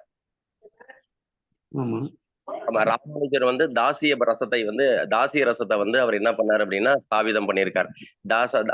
அடியனுக்கு அடியேன் அப்படின்னு சொல்றோம் இல்லையா? அந்த தாசிய பாவம், எம்பெருமான அடிமைப்பட்டு ஆட்பட்டு அவனுக்கு வந்து தொண்டனை அடிமைப்பட்டு சேவை செய்யக்கூடிய அந்த சேவை மனப்பான்மை, தாசிய மனப்பான்மை இங்க வந்து அவர் வந்து ஸ்தாபிதம். மத்வ சம்பிரதாயம் வந்து என்ன சொல்றது அப்படின்னா, அது பெருமானுக்கு வந்து வாத்சல்ய பாவத்துல யசோதா தேவகி போல வயதான கோபியர்கள் கிருஷ்ணரை வந்து தாயா வந்து பாதிப்பிக்கிறாங்க இல்லையா, அவரை வந்து தன்னுடைய குழந்தையாவே பாவிக்கிறாங்க இல்லையா, அந்த தாய் பாசத்தை அவர் பாதிக்கிறார். மத்வாச்சாரியார் இவங்கெல்லாம், வல்லபாச்சாரியார் புஷ்டி மார்க்கம் சொல்லுவாங்க துவாரகாவில. இதுல நம்ம இஸ்கானுடைய கௌரிய சம்பிரதாயம் வந்து ராதா கிருஷ்ணருடைய அந்த மாதுரிய பிரேமையை வந்து அவங்க என்ன பண்றாங்க அப்படின்னா அவரு வந்து ஸ்தாபிச்சிருக்காரு நம்ம சம்பிரதாயத்துல, குறிப்பா நம்ம கௌரிய சம்பிரதாயத்துல. அதனால ரசங்கள் பலவிதமான ரசங்கள் வந்து இருக்கிறதுனால, நித்திய ரசங்கள், அந்த ரசத்தின் அடிப்படையில இங்க பல சம்பிரதாயங்கள் வந்து ஸ்தாபிதம் பண்ண வேண்டிய கட்டாயம் வந்து இருக்கு. அதற்காக தான் 5 சம்பிரதாயங்களை வந்து ஸ்தாபிச்சு ஒவ்வொரு ஆச்சாரியனை வச்சு ஒரு குறிப்பிட்ட சம்பிரதாயத்தையும் ஒரு குறிப்பிட்ட ரச அனுபவம் உள்ள ஒரு பரம்பரையும் உண்டாக்கி அதுல ஒரு குறிப்பிட்ட விஷயங்களை வந்து போதிக்கிறாங்க. புரிஞ்சுக்கிட்டீங்களா? கடைசியில பகவானை தான் அடைய போறோம். ஆனா பகவானுடைய ரூபம் மட்டும் வித்தியாசப்படும். அவ்வளவுதான் இங்க விஷயம். நீங்க எதுவும் ரொம்ப எல்லாம் மனசு போட்டு குழப்பிக்க வேண்டிய அதே வைகுண்ட ஐயா கேளுங்க. ஒரே பகவான் வைகுண்டத்துல சொல்லுங்க, வைகுண்டத்துல நாராயணரா இருக்கார். அதே பகவான் கோலோக பிருந்தாவனத்துல என்னவா இருக்காரு அப்படின்னா கோவிந்தனா இருக்காரு, இடைச்சிறுவனா வந்து இருக்கார், மாடு மேய்க்கக்கூடிய இடைச்சிறுவனா. அதே கிருஷ்ணர் வந்து அதே பெருமாள் வந்து இருக்காருன்னா துவாரகாவில அரசனா இருக்கார். அதே கிருஷ்ணர் வந்து ஜெகநாத் புருஷோத்தமரான யாரா இருக்காரு, ஜெகநாதரா இருக்கார். அவ்வளவுதான் வித்தியாசம் ஐயா. நீங்க ரொம்ப அயோத்தியாவில யாரா இருக்காருன்னா ராமனா இருக்காரு. அவ்வளவுதான் வித்தியாசம். இதுல உங்களுக்கு பிடிக்குதோ நீங்க நாமத்தை ஜெபம் பண்ணிக்கோங்க, அந்த சம்பிரதாயத்தை நீங்க பின்பற்றுங்க. அவ்வளவுதான் வித்தியாசம். சரி, சந்தோஷம். ஹரே கிருஷ்ணா. ஓகே, புரிஞ்சுக்கலாம். எல்லாத்தையும் உங்களுக்கு ஏதாவது சந்தேகம் தான் நீங்க தெளிவுபடுத்திக்கலாம். புரிஞ்சு அவங்களுடைய விருப்பத்துக்கு ஏற்ற மாதிரி அவங்க அங்க பின்பற்றினா அதுக்கு அந்த இடத்துக்கு போய் பகவானுடைய இடம் தான். கேளுங்க, கடைசி இதை மட்டும் ஞாபகம் வச்சுக்கிடுங்க. ஏதாவது ஒரு சம்பிரதாயத்தை பின்பற்றணும், ஒரே ஒரு சம்பிரதாயத்தை. ஓகேங்களா? இதுல ஒண்ணு, அதுல ஒரு காலு, இதுல ஒரு காலு, அதுல ஒரு காலு எல்லாம் வைக்க கூடாது. அப்படி வச்சா எந்த சம்பிரதாயத்தையும் கடைசி வரைக்கும் வளர்க்க முடியாது. ஏதாவது ஒரு சம்பிரதாயத்தை ஒரு ஆச்சாரியனை வந்து தன்னுடைய மானசீக ஆச்சாரியனாக வரித்து கொண்டு அந்த ஆச்சாரியன் கிட்ட அடிபணிஞ்சு அவன்கிட்ட சமாஷனை வாங்கி கொண்டு அந்த சம்பிரதாயத்துடைய விதிமுறைகளை மட்டும்தான் பின்பற்ற வேண்டும். வேற எதையுமே பின்பற்றக்கூடாது. புரிஞ்சுக்கிட்டீங்களா? இதுல ஒரு காலு, அதுல ஒரு கொஞ்சம், அதுல கொஞ்சம், அதுல கொஞ்சம் அப்படின்லாம் இருக்கவே கூடாது. தமிழ்நாட்டுல ஆமா, ஒரு சம்பிரதாயத்தை எதுவுமே கரெக்ட் ஆகாது. ஆமா ஆமா, எந்த பாவனையும் வளர்க்கவே முடியாது. இஸ்கானுக்கு வந்துட்டீங்களா, இஸ்கானுடைய கொள்கைகளை மட்டும்தான் புரிஞ்சுக்கிட்டீங்களா? எஸ் எஸ், இந்த மந்திரத்தை தான் நீங்க ஜெபிக்க. பார்த்தேன் அடிக்கடி. யாரும் மனசு கஷ்டப்பட வேண்டாம், உள்ள விஷயத்த வந்து சொல்றதுக்கு அடின்னு கடமைப்பட்டிருக்கேன். இப்ப இதுல வந்து பல மாதாஜிகள் நல்லா பாடுறீங்க, ரொம்ப சந்தோஷம், வரவேற்கத்தக்கது. பகவானுடைய நாமத்தை வந்து நல்லா அழகா சங்கீர்த்தனம் பண்றீங்க. ஆனா வித்தியாசம் என்ன அப்படின்னா, நம்ம சொந்தமா வந்து சில பாடல்களை வந்து புனைந்து அதை வந்து நம்ம பாடல்களா வந்து இப்ப நம்ம கோவிந்தா ஹரி என்னமோ நிறைய சினிமா பாட்டோட நிறைய பாடல்கள் பாடக்கூடிய நபர்கள் எல்லாம் இருக்காங்க. அந்த பாடல்கள் நம்ம கேட்டு அதை போலவே ராகத்துல நம்மளும் பாடணும்னு ஆசை இருக்கதான் செய்யும். ஆனா நம்ம இஸ்கான்ல அதெல்லாம் வந்து நம்ம வந்து என்ன பண்றது இல்லை அப்படின்னா, அந்த மாதிரி பாட்டெல்லாம் நம்ம பாடுறதே கிடையாது. நம்ம இஸ்கான்ல பாடல் அப்படின்னா நிறைய நூத்துக்கணக்கான பாடல்களை வந்து ஆல்ரெடி பக்தி வினோத் தாகூர், நரோத்தம தாஸ் தாகூரர், விஸ்வநாத் சக்கரை தாகூரர், இதை போன்ற பல மகாச்சாரியர்கள் வந்து என்ன பண்ணியிருக்காங்க அப்படின்னா பல பாடல்களை ஆல்ரெடி பெங்காலிலையும் சமஸ்கிருதத்திலையும் பாடி வச்சுட்டு போயிட்டாங்க. அந்த பாடல்களை யூடியூப்ல வந்து இருக்கு. அதை எப்படி பாடணும் அப்படின்றத அதை வந்து நீங்க கத்துண்டு அதனுடைய அர்த்தத்தை புரிஞ்சுண்டு அவங்க சுத்த பக்தர்கள் பாடின அந்த பாடலை வந்து நீங்க பாடக்குள்ள பகவான் வந்து இன்னும் சந்தோஷப்படுவார். புரிஞ்சுக்கிட்டீங்களா? இது ஒண்ணு. பொதுவா நம்ம வந்து மற்ற பாடல்களை பாடுறதை விட இந்த யுகத்துடைய நாமம் வந்து ஹரிகிருஷ்ண மகாமந்திரம் தான். அதைத்தான் நீங்க அதிகமா பாடணும். நாம சங்கீர்த்தனம்னா நீங்க எதோ நாமெல்லாம் சொல்லக்கூடாது. ஹரிகிருஷ்ண இந்த யுகத்திற்கு சாஸ்திரங்களை சொல்லப்பட்டது இந்த ஹரிகிருஷ்ண மகாமந்திரம். அதை தான் நீங்க பல ராகங்கள்ல நீங்க வந்து என்ன பண்ணணும், மெட்டு அமைத்து நீங்க வந்து அதை வந்து பாடணும், பிழை இல்லாம. ஓகேங்களா? அதுதான் முக்கியம். அதுதான் உங்களை வந்து மேலும் தூய்மைப்படுத்தும். புரிஞ்சுக்கிட்டீங்களா? அதை மட்டும் நீங்க இருக்கக்கூடிய பக்தர்கள் பின்பற்றணும் அப்படின்னு சொல்லிட்டு அடியனுடைய ஒரு சின்ன விண்ணப்பம். யாரும் தவறா நினைச்சுக்கிட வேண்டாம். சரிங்களா? நன்றி நன்றி கிருஷ்ணா. நன்றி நன்றி பிரபுஜி. ஹரே கிருஷ்ணா மகாமந்திரத்தை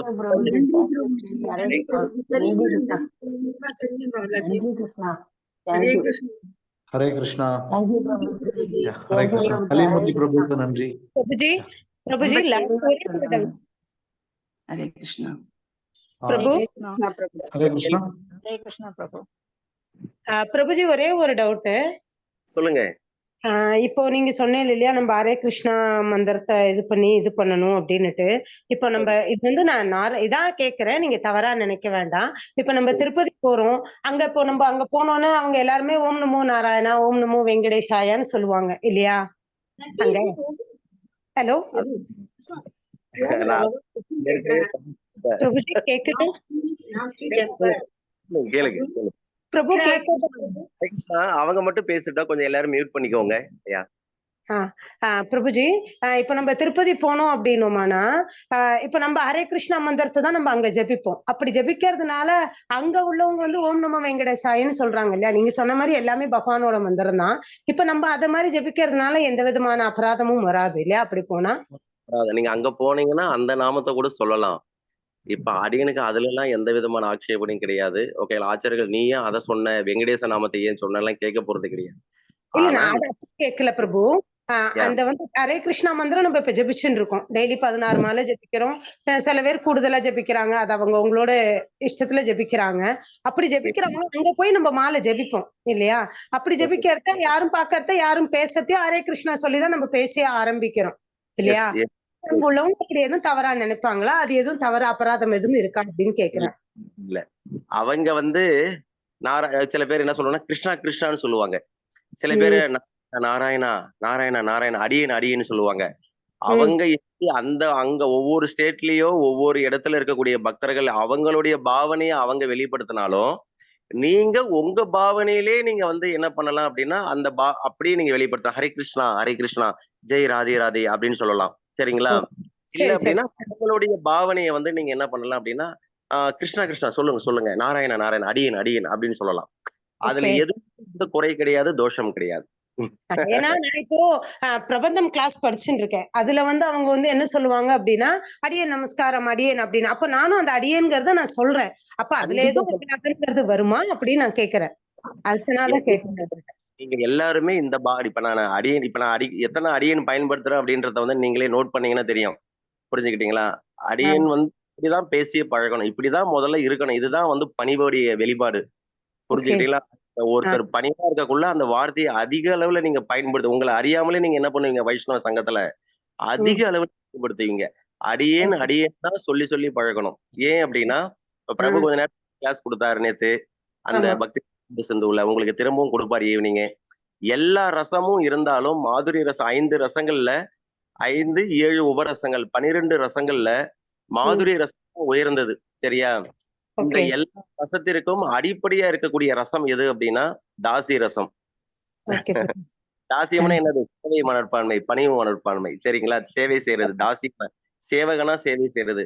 எல்லா ரசத்திலையும் நீங்க அனுபவிச்சாலும், நீங்க பகவானுக்கு வாத்சல்யமா நீங்க அவரை வந்து பெற்றோரா நினைச்சாலும் சரி, பிள்ளையா நினைச்சாலும் சரி, அல்லது காதலனா நினைச்சாலும் சரி, அல்லது நண்பனா நினைச்சாலும் சரி, எல்லாத்துலயும் நீங்க என்ன பண்ண போறீங்க? சேவையை தான் செய்ய போறீங்க, தாசியமா இருந்து. அதனால எல்லா ரசத்திற்கும் அடிப்படையா இருக்கிறது தாசி ரசம். அந்த பாவனையை வளர்க்கறதுல தப்பே கிடையாது, தவறே கிடையாது. புரிஞ்சுக்கிட்டீங்களா?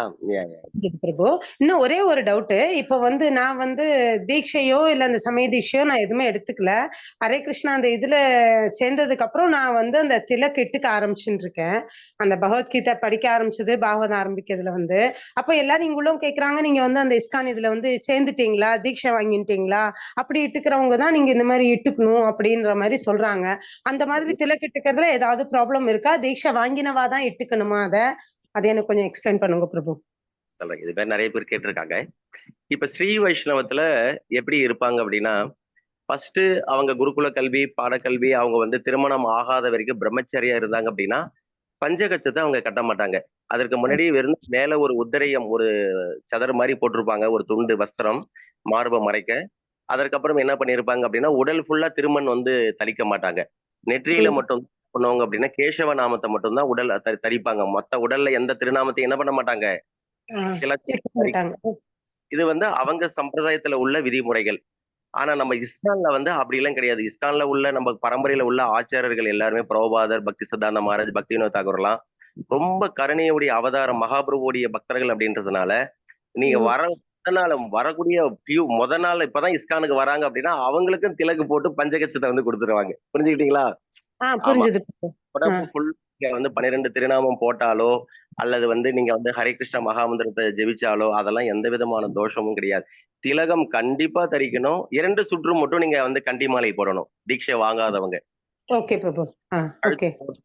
அந்த கண்டி மாலை அது வந்து 2 சுற்று மட்டும் தான் போடணும். அதுக்கு காரணம் இருக்கு. 3 சுற்று எதற்காக போடுறோன்றதுக்கு அதுக்கும் காரணம் வந்து இருக்கு. சரிங்களா? சுற்று கண்டி மாலை மட்டும்தான் நீங்க போடணும். 3 சுற்றுகள் வந்து போடக்கூடாது. அதே மாதிரி நீங்க தீட்சையை வாங்குறதுக்கு முன்னாடி துளசி மாலையில இப்ப நாங்கெல்லாம் துளசி மாலையை வந்து வச்சிருப்போம். பிரபு வீடியோல ஒரு நாள் காட்ட சொல்றேன். ஒரு துளசி மாலையில அது வந்து தன்னுடைய குரு வந்து ஜெபம் பண்ணி அதை வந்து எங்களுக்கு கொடுத்தது. நீங்க ஜெபம் பண்ணக்குள்ள பிராக்டிஸ் பண்றீங்க இல்லையா? இன்னும் நீங்க வந்து தீட்சை வாங்கல. நீ வேம்புல சாதாரண மாலையில தான் நீங்க ஜெபம் பண்ணணும். துளசி மாலையில ஜெபம் பண்ணக்கூடாது. தீட்சை அப்பதான் உங்களுக்கு துளசி மாலையே உங்களுக்கு கையில கொடுப்பாங்க. அப்பதான் நீங்க வந்து ஜெபம் பண்ணணும். இந்த மாதிரி சில விஷயங்கள் தான் இருக்கு. அதனால நீங்க ஜெபம் பண்ணக்கூடாது, திலகம் தரிக்க கூடாது அப்படின்லாம் கிடையவே கிடையாது. அந்த ரெஸ்ட்ரிக்ஷன் எல்லாம் இஸ்கான்ல கிடையவே கிடையாது. புரிஞ்சுக்கிட்டீங்களா? எனக்கு அது டவுட்டாவே இருந்தது. ஏன்னா நம்ம இட்டுக்கிறோம், இவ எல்லாரும் நம்ம சேர்ந்திருக்காளான்னு கேக்குறாங்க. அதனால நம்ம எதுவும் இது பண்றோமோ அப்படின்னு கொஞ்சம் டவுட்டாவே இருந்தது. கேட்கணுமா இருந்தது. இன்னைக்கு நீங்க இவ்வளவு இந்த நாமத்தை பத்தி எக்ஸ்பிளைன் சொன்னோன்னுதான் எனக்கு கேட்கணும்னு தோணித்து பிரபு. ஒவ்வொரு சம்பிரதாயத்துக்கும் ஒவ்வொரு திலகம் இருக்குமா? அது எல்லாமே வந்து பத்ம புராணத்துல சொல்லப்பட்டிருக்கு. சரிங்களா? நம்ம சம்பிரதாய திலகத்தை பத்தி சாஸ்திர புராணங்கள்ல சொல்லப்பட்டிருக்கு. எல்லாத்துக்கும் பிரமாணங்கள் வந்து இருக்கு. அப்ப நம்ம சம்பிரதாயத்துடைய திலகத்தை மட்டும் நீங்க தரிக்கக்குள்ள சில பேர் என்ன பண்ணுவாங்க பாத்தீங்கன்னா, அந்த நம்ம சம்பிரதாயத்தை மாதிரி இந்த இப்ப நம்ம திலகம் போட்டிருக்கோம் இல்லையா? இஸ்கானுடைய நீங்க பாத்திருப்பீங்க இல்லையா? மாதாஜிகள் பிரபுஜி போட்டிருப்பாங்க இல்லையா? அதுல பாத்தீங்கன்னா அப்படியே ரவுண்டா போட்டு கீழே துளசி இலையை போட்டிருப்பாங்க. சில பேர் ஆர்வ குழந்தை என்ன பண்ணுவாங்க அப்படின்னா நடுவுல ஒரு திருசனத்தை வந்து வச்சு இந்த தமிழ்நாட்டுல போடுவாங்க இல்லையா? நடுவுல ஒரு கோடு அந்த மாதிரி போடுவாங்க. ஓகே இல்லையா? நடுவுல வந்து ஒரு சந்தனம் போட்டு டெய்லியும் வைக்க ஆரம்பிச்சிடும். என்னைக்காவது கோயிலுக்கு போனோம்னா சந்தனம் கொடுத்தானே வச்சுக்கலாம். டெய்லி அதே இருக்கக்கூடாது. ஏன்னா நம்ம சம்பிரதாயத்துடைய திலகம் எப்படி இருக்கோ அப்படிதான் போனோம். அதுல எக்ஸ்ட்ரா ஃபிட்டிங் எல்லாம் சேர்க்கக்கூடாது. மாறிடும். ஓகேங்களா? சம்பிரதாயம் கணக்கு. புரிஞ்சுக்கிட்டீங்களா? நம்ம கௌடிய சம்பிரதாயம் அப்படின்னா அதுல எப்படி தோத்தி கட்டணும். இப்ப நாங்கெல்லாம் தோத்தி கட்டுறோம் இல்லையா? பஞ்சகச்சம் தோத்தி பூநூல் எப்படி போடணும், அந்த பூநூல்ல எத்தனை முடி உள்ளது போடணும், எத்தனை அடி உள்ளது போடணும், திலகம் எவ்வளவு எடைட்டு போடணும், எல்லாத்துக்குமே ஒவ்வொரு சம்பிரதாயத்துக்கும் மாறுபடும். அதை எல்லாமே தெரிஞ்சு அந்த சம்பிரதாயத்துடைய கொள்கையை மட்டும்தான் பின்பற்றணும். நீங்க திருப்பதி போனாலும் சரி, இல்ல பத்ரிகாசிரமம் போனாலும் சரி, எல்லா இடத்துலயும் நீங்க ஹரே கிருஷ்ணா மகாமந்திரம் மட்டும் தான் ஜெபிக்கணும். நீங்க இஸ்கானுக்கு உள்ளுக்கு வந்துட்டீங்க, இப்ப நீங்க 25 பேர் இஸ்கானுடைய டிவோட்டி அப்படின்னா ஒன்லி இஸ்கானுடைய rules and regulation, that's all. அதை மட்டும் எதையும் ஃபாலோ பண்ணவே தேவையில்லை. நீங்க பிரபந்தம் படிக்கிறீங்க, மற்ற சாஸ்திரங்களை படிக்கிறீங்க, பத்ம புராணம் கேட்கறீங்க, அல்லது விஷ்ணு சகஸ்ரநாமம் சேவிக்கிறீங்க, அதெல்லாம் உங்களுடைய எக்ஸ்ட்ரா ஆக்டிவிட்டிஸ். அது வந்து இன்னும் பாராட்டத்தக்கது, வரவேற்கத்தக்கது. ஆனா அதற்கு முன்னாடி நீங்க என்ன செய்யணும் அப்படின்னா, முதல்ல நம்ம சம்பிரதாயத்துடைய சித்தாந்தங்கள், இப்ப நீங்க இஸ்கானுக்கு வந்துட்டீங்க, கௌடிய சம்பிரதாயத்துக்கு, கௌடிய சம்பிரதாயத்துடைய எல்லா நுணுக்கமான விஷயங்களையும், பக்தியுடைய ஆழமான கருத்துகளையும், ஆழமான வேதாந்த ரகசியங்களையும், வேதாந்தம்னா என்னது? பாகவதத்தை தரவா தெரிஞ்சுக்கிட்டோம். அப் டு டேட் விரல் நுனியில இருக்கணும் பாகவதம். ஒரு கௌடிய பக்தன் அப்படின்னா இஸ்கான்ல விரல் நுனியில வந்து இருக்கணும் பாகவதம். புரிஞ்சுக்கலாம்? எல்லாம் தெரிஞ்சதுக்கு அப்புறம் நீங்க என்ன பண்ணலாம்? மற்ற சம்பிரதாயத்துல உள்ள விஷயங்களை அலசி ஆராயலாம். அது ஆராயப்பட வேண்டிய விஷயம். ஆனா அதற்கு முன்னாடி நம்ம சம்பிரதாயத்து ஆச்சரியங்கள் அப்படிதான். முதல்ல தன்னுடைய சம்பிரதாயத்துல உள்ள விஷயங்களை நல்லா கற்று தேர்ந்ததுக்கு அப்புறம் தான் மற்ற சம்பிரதாயத்துல உள்ள விஷயங்களை படிக்கவே ஆரம்பிப்பாங்க. சரிங்களா? அப்ப நீங்க வந்து இந்த காலக்ஷேபம் கேக்குறீங்கன்னு சொல்றீங்க, அது பண்ணலாம். ஆனா இதோட இந்த இப்ப அடுத்தது கொஞ்சம் எனக்கு வந்து ஆழ்வார்களை பத்தி தெரிஞ்சுக்கணுங்கிற ஒரு இன்ட்ரெஸ்ட் ஒண்ணு. அதே மாதிரி அப்பா வழியில வந்து அந்த வைஷ்ணவ சம்பிரதாயத்துல வந்ததுனால எனக்கு அது கத்துக்கணும்னு சின்ன வயசுல இருந்தே ஆசை. சோ அது எனக்கு அந்த பாக்கியம் எனக்கு இப்பதான் எனக்கு கிடைச்சது. அதுவும் ஒரு எனக்கு பகவத்கீதை சொல்லி கொடுத்த குருஜி மூலமா தான் எனக்கு அது கிடைச்சது எனக்கு. சோ அதை நான் அதை இது பண்ணிட்டேன். அந்த பிரபந்தம் கிளாஸ் டெய்லி அட்டன் பண்ணிட்டு இருக்கேன். திரும்பி டெய்லி பகவானை சேவிச்சுன்னு தான் இருக்கேன். அது ஒன்றும் ப்ராப்ளம். அதான் நான் உங்கள்கிட்ட கேட்கிறேன் எப்படின்னுட்டு. ஒரு நிமிஷம். இப்ப விஷ்ணு சகஸ்ரநாமம் அல்லது வந்து நீங்க இந்த திவ்ய பிரபந்தம் வந்து நீங்க காலக்ஷேபம் கேக்குறீங்க இல்லையா? உபன்யாசம் கேக்குறீங்க இல்லையா? ரொம்ப சந்தோஷமான விஷயம். ஆனா அதுலயே இன்னொரு விஷயம் என்ன அப்படின்னா, இப்ப அதுலயே அவங்களே பகவத்கீதை பாகவதத்தை வந்து கிளாஸ் கொடுப்பாங்க. அதே ஸ்ரீ வைஷ்ணவத்துல. மத்த சம்பிரதாயத்துல எடுக்கிறாங்க, பாகவதமும் எடுக்கிறாங்க. எடுக்கிறாங்க. இப்ப நான் வந்து இப்ப ஒரு ஸ்லோகம் இருக்கு, மமைவாம்சோ ஜீவலோக ஜீவபூத சனாதனக மனசஷ்டியானி இந்திரியாணி பிரகிருதி ஸ்தானி கர்ஷதிகி அப்படின்னு சொல்லிட்டு 15வது அத்தியாயத்துல ஒரு ஸ்லோகம் இருக்கு. இது ரொம்ப முக்கியமான ஸ்லோகம். இப்ப இந்த ஸ்லோகத்திற்கு நம்முடைய இஸ்கான்ல உள்ள நம்ம கௌடிய சம்பிரதாயத்துல கொடுக்கிற விளக்கமே வேற லெவல். ஆனா இதே ஸ்லோகத்துக்கு அவங்க கொடுக்கக்கூடிய மத்த சம்பிரதாயத்துல உள்ள அவங்க கொடுக்கக்கூடிய விளக்கம், அவங்களுடைய உரை கம்ப்ளீட்டா வேறுபடும். அதைத்தான் நான் முன்னாடியில இருந்து சொல்லிட்டு இருக்கேன். முதல்ல வந்துட்டீங்க அப்படின்னா இதுதான். இப்ப நம்ம பக்தியில இன்னும் இஸ்கான்லயே நிறைய பேர், தமிழ்நாட்டிலேயே பாத்தீங்க அப்படின்னா நிறைய பேர் இன்னும் தீட்சை வாங்காம ரொம்ப வருஷம் நல்லா பக்தி பண்றவங்க, சேவை பண்றவங்க இருக்காங்க. ஏலாம் வந்து உள்ளார இன்னும் வரல அப்படின்னா ரொம்ப வருஷமாவே இன்னும் எந்த சம்பிரதாயத்திலயுமே தீட்சை வாங்காம அப்படியே வந்து இருப்பாங்க. என்னைக்கு தீட்சை வாங்குறீங்களோ அன்னைக்குதான் உங்களுக்கு பக்தி வாழ்க்கையுடைய முழுமையே அன்னைக்குதான் முதல்ல, அன்னைக்குதான் நீங்க சம்பிரதாயத்துக்கு உள்ளார வந்துட்டீங்க. ஒரு குறிப்பிட்ட சம்பிரதாயத்துக்கு உள்ளார என்ன பண்ணிட்டீங்க, ஒரு நீங்க ஏற்றுக்கொண்டு அவர்கிட்ட சமாஷானம் வாங்கிக்கிட்டு அவர்கிட்ட தீட்சை மாலையை வாங்கிக்கிட்டு அப்புறம் இந்த மகாமந்திரம் வந்து உங்களுக்கு சக்தியை வந்து கொடுக்கும்.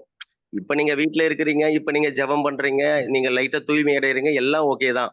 இப்பவே நீங்க காயத்ரி மந்திரம் எல்லாம் ஏதாவது வேணும்னா நீங்க வெப்சைட்ல தேடினீங்கன்னா இஸ்கானுடைய காயத்ரி மந்திரம் என்ன ஜெபிக்கிறாவல்லன்னு கேட்டீங்க பாத்தீங்கன்னா அதுலயே வந்துரும். ஆனா அதை நீங்க ஜெபிச்சீங்க அப்படின்னா அது பலனை கொடுக்காதுன்னு சொல்றது சாஸ்திரம். ஏன் அப்படின்னா இதுல வாங்கி நம்ம ஜெபிக்கிறதுங்கிறது இதா இருக்கும் இல்லையா, டைரக்டா பகவானோட இதுல பண்ற மாதிரி சொல்றீங்க, அப்படித்தானே பிரபு? இதே காயத்ரி மந்திரத்தையும் இதுலயே இருக்கக்கூடிய இதே ஹரே கிருஷ்ண மகா மந்திரத்தையும் ஒரு தடவையாவது குருவோடைய வாயில, இந்த சம்பிரதாயத்துல அவர் குருவா இருக்காரு இல்லையா, பிரபுபாதருடைய சிஷ்யர்கள் இருக்காங்க இல்லையா, ஜெயபிரதா மகாராஜ், பக்தி விகாஸ் மகாராஜ், ராதாநாத் மகாராஜ் இருக்காங்க இல்லையா, அவங்க யாரையாவது ஒருத்தர் குருவா தேர்ந்தெடுத்து அவங்களுடைய வாயில இருந்து அந்த காயத்ரியை வந்து நீங்க வந்து வாங்கணும். அந்த ஹரே கிருஷ்ண மகாமந்திரத்தை நீங்க வாங்கணும். அப்புறம் தான் அது முழுமையான பலனை உங்களுக்கு கொடுக்கறத நீங்க உணர முடியும். ஓகே பிரபு, புரியுது புரியுது. எத்தனை வருஷமா இருக்கீங்க இஸ்கானுடைய இதுல? இப்போ 1 இயரா இப்போ இருக்கேன் பிரபு. நீங்க இன்னையில இருந்து, இன்ற தேதியில இருந்து இப்ப வந்து இப்ப கிருஷ்ண ஜெயந்தி முடிஞ்சது, அடுத்த கிருஷ்ண ஜெயந்தி முடியங்காட்டியும் அடுத்த ராதாஷ்டமி வரங்காட்டியும் நீங்க வந்து அட்லீஸ்ட், இதுதான் பக்தியுடைய முன்னேற்றம், அட்லீஸ்ட் குறைந்தபட்சம் வந்து ஷெல்டராவது வாங்கியிருக்கணும். என்ன வாங்கியிருக்கணும்? ஷெல்டர் வாங்கியிருக்கணும். இப்போ ஷெல்டர்னா ஒரு குருவை பாக்குறீங்க, இந்த குரு கிட்ட வந்து அங்க லோக்கல்ல இருக்கக்கூடிய டெம்பிள், அது ஏதோ ஒரு டெம்பிள், ஓகேங்களா, அவங்க கிட்ட அந்த சிக்ஷா குருவை தேர்ந்தெடுக்கணும். அப்ப அவங்களுக்கு மேல தீக்ஷா குரு இருப்பாங்க, அவங்க கிட்ட போயிட்டு நீங்க என்ன பண்ணணும் அப்படின்னா ஷெல்டர் வந்து வாங்கணும். இந்த குரு மகாராஜ் கிட்ட நான் தீட்சை வாங்குறதுக்கு நான் ஒப்புதல் கொடுக்குறேன், அவரும் உங்களை பார்த்துட்டு சரி இந்த ஜீவனை நான் என்னுடைய சிஷ்யா ஏற்றுக்கொள்றேன் அப்படின்னு சொல்லிட்டு 2 பேரும் என்ன பண்ணணும், ஒப்புதல் வந்து கொடுப்பாங்க. அதற்கு பெயர் ஷெல்டர்னு சொல்ல, அடைக்கலம்னு சொல்லுவாங்க. அடுத்த நீங்க இதே கிருஷ்ண ஜென்மாஷ்டமி ராதாஷ்டமிக்குள்ளார நீங்க குறைந்தபட்சம் தீட்சை வாங்கிட்டீங்கன்னா ரொம்ப சந்தோஷம். இல்ல அப்படி குறைந்தபட்சம் என்னவாவது வாங்கியிருக்கணும், இருக்கணும். என்ன வாங்கியிருக்கணும் சம்பிரதாயத்துல? ஷெல்டர், ஓகேங்களா, அடைக்கலமாவது வாங்கியிருக்கணும் ஒரு குரு கிட்ட. அப்படி வாங்கிட்டாதான் அது பக்தியுடைய முன்னேற்றம். அப்படியே ரொம்ப நாளைக்கு வந்து நம்ம அப்படியே பக்தர்களுடைய சங்கம் இல்லாம, எந்த ஒரு குருவுடைய சிக்ஷா குரு தீக்ஷா குருவுடைய சங்கம் இல்லாம, எந்த டெம்பிளுடைய கான்டாக்டும் இல்லாம நம்ம அப்படியே வந்து என்ன பண்ணிட முடியாதுன்னா ரொம்ப நாளைக்கு நம்ம வந்து பக்தியில வந்து சுயமா முன்னேறவே முடியாது. நம்மளை கேள்வி கேட்கறதுக்கு மேல ஒரு குருஜி இருக்கு. இப்ப நீங்க குருஜின்னு கூப்பிட்டீங்க இல்லையா, யாரோ ஒரு மாதாஜி கூப்பிட்டாங்க பிரபுவை, ஓகே, அது ரொம்ப வரவேற்கத்தக்கது. பிரபுவே குருவா ஏத்துக்கிடுங்க, எல்லாரும் சிக்ஷா குருவா அவரே ஏத்துக்கிடுங்க. அடியன் அவரை விட ரொம்ப ஜூனியர், புரிஞ்சுக்கிட்டீங்களா, அதனால அவரையே நீங்க குருவா ஏத்துக்கிடலாம்.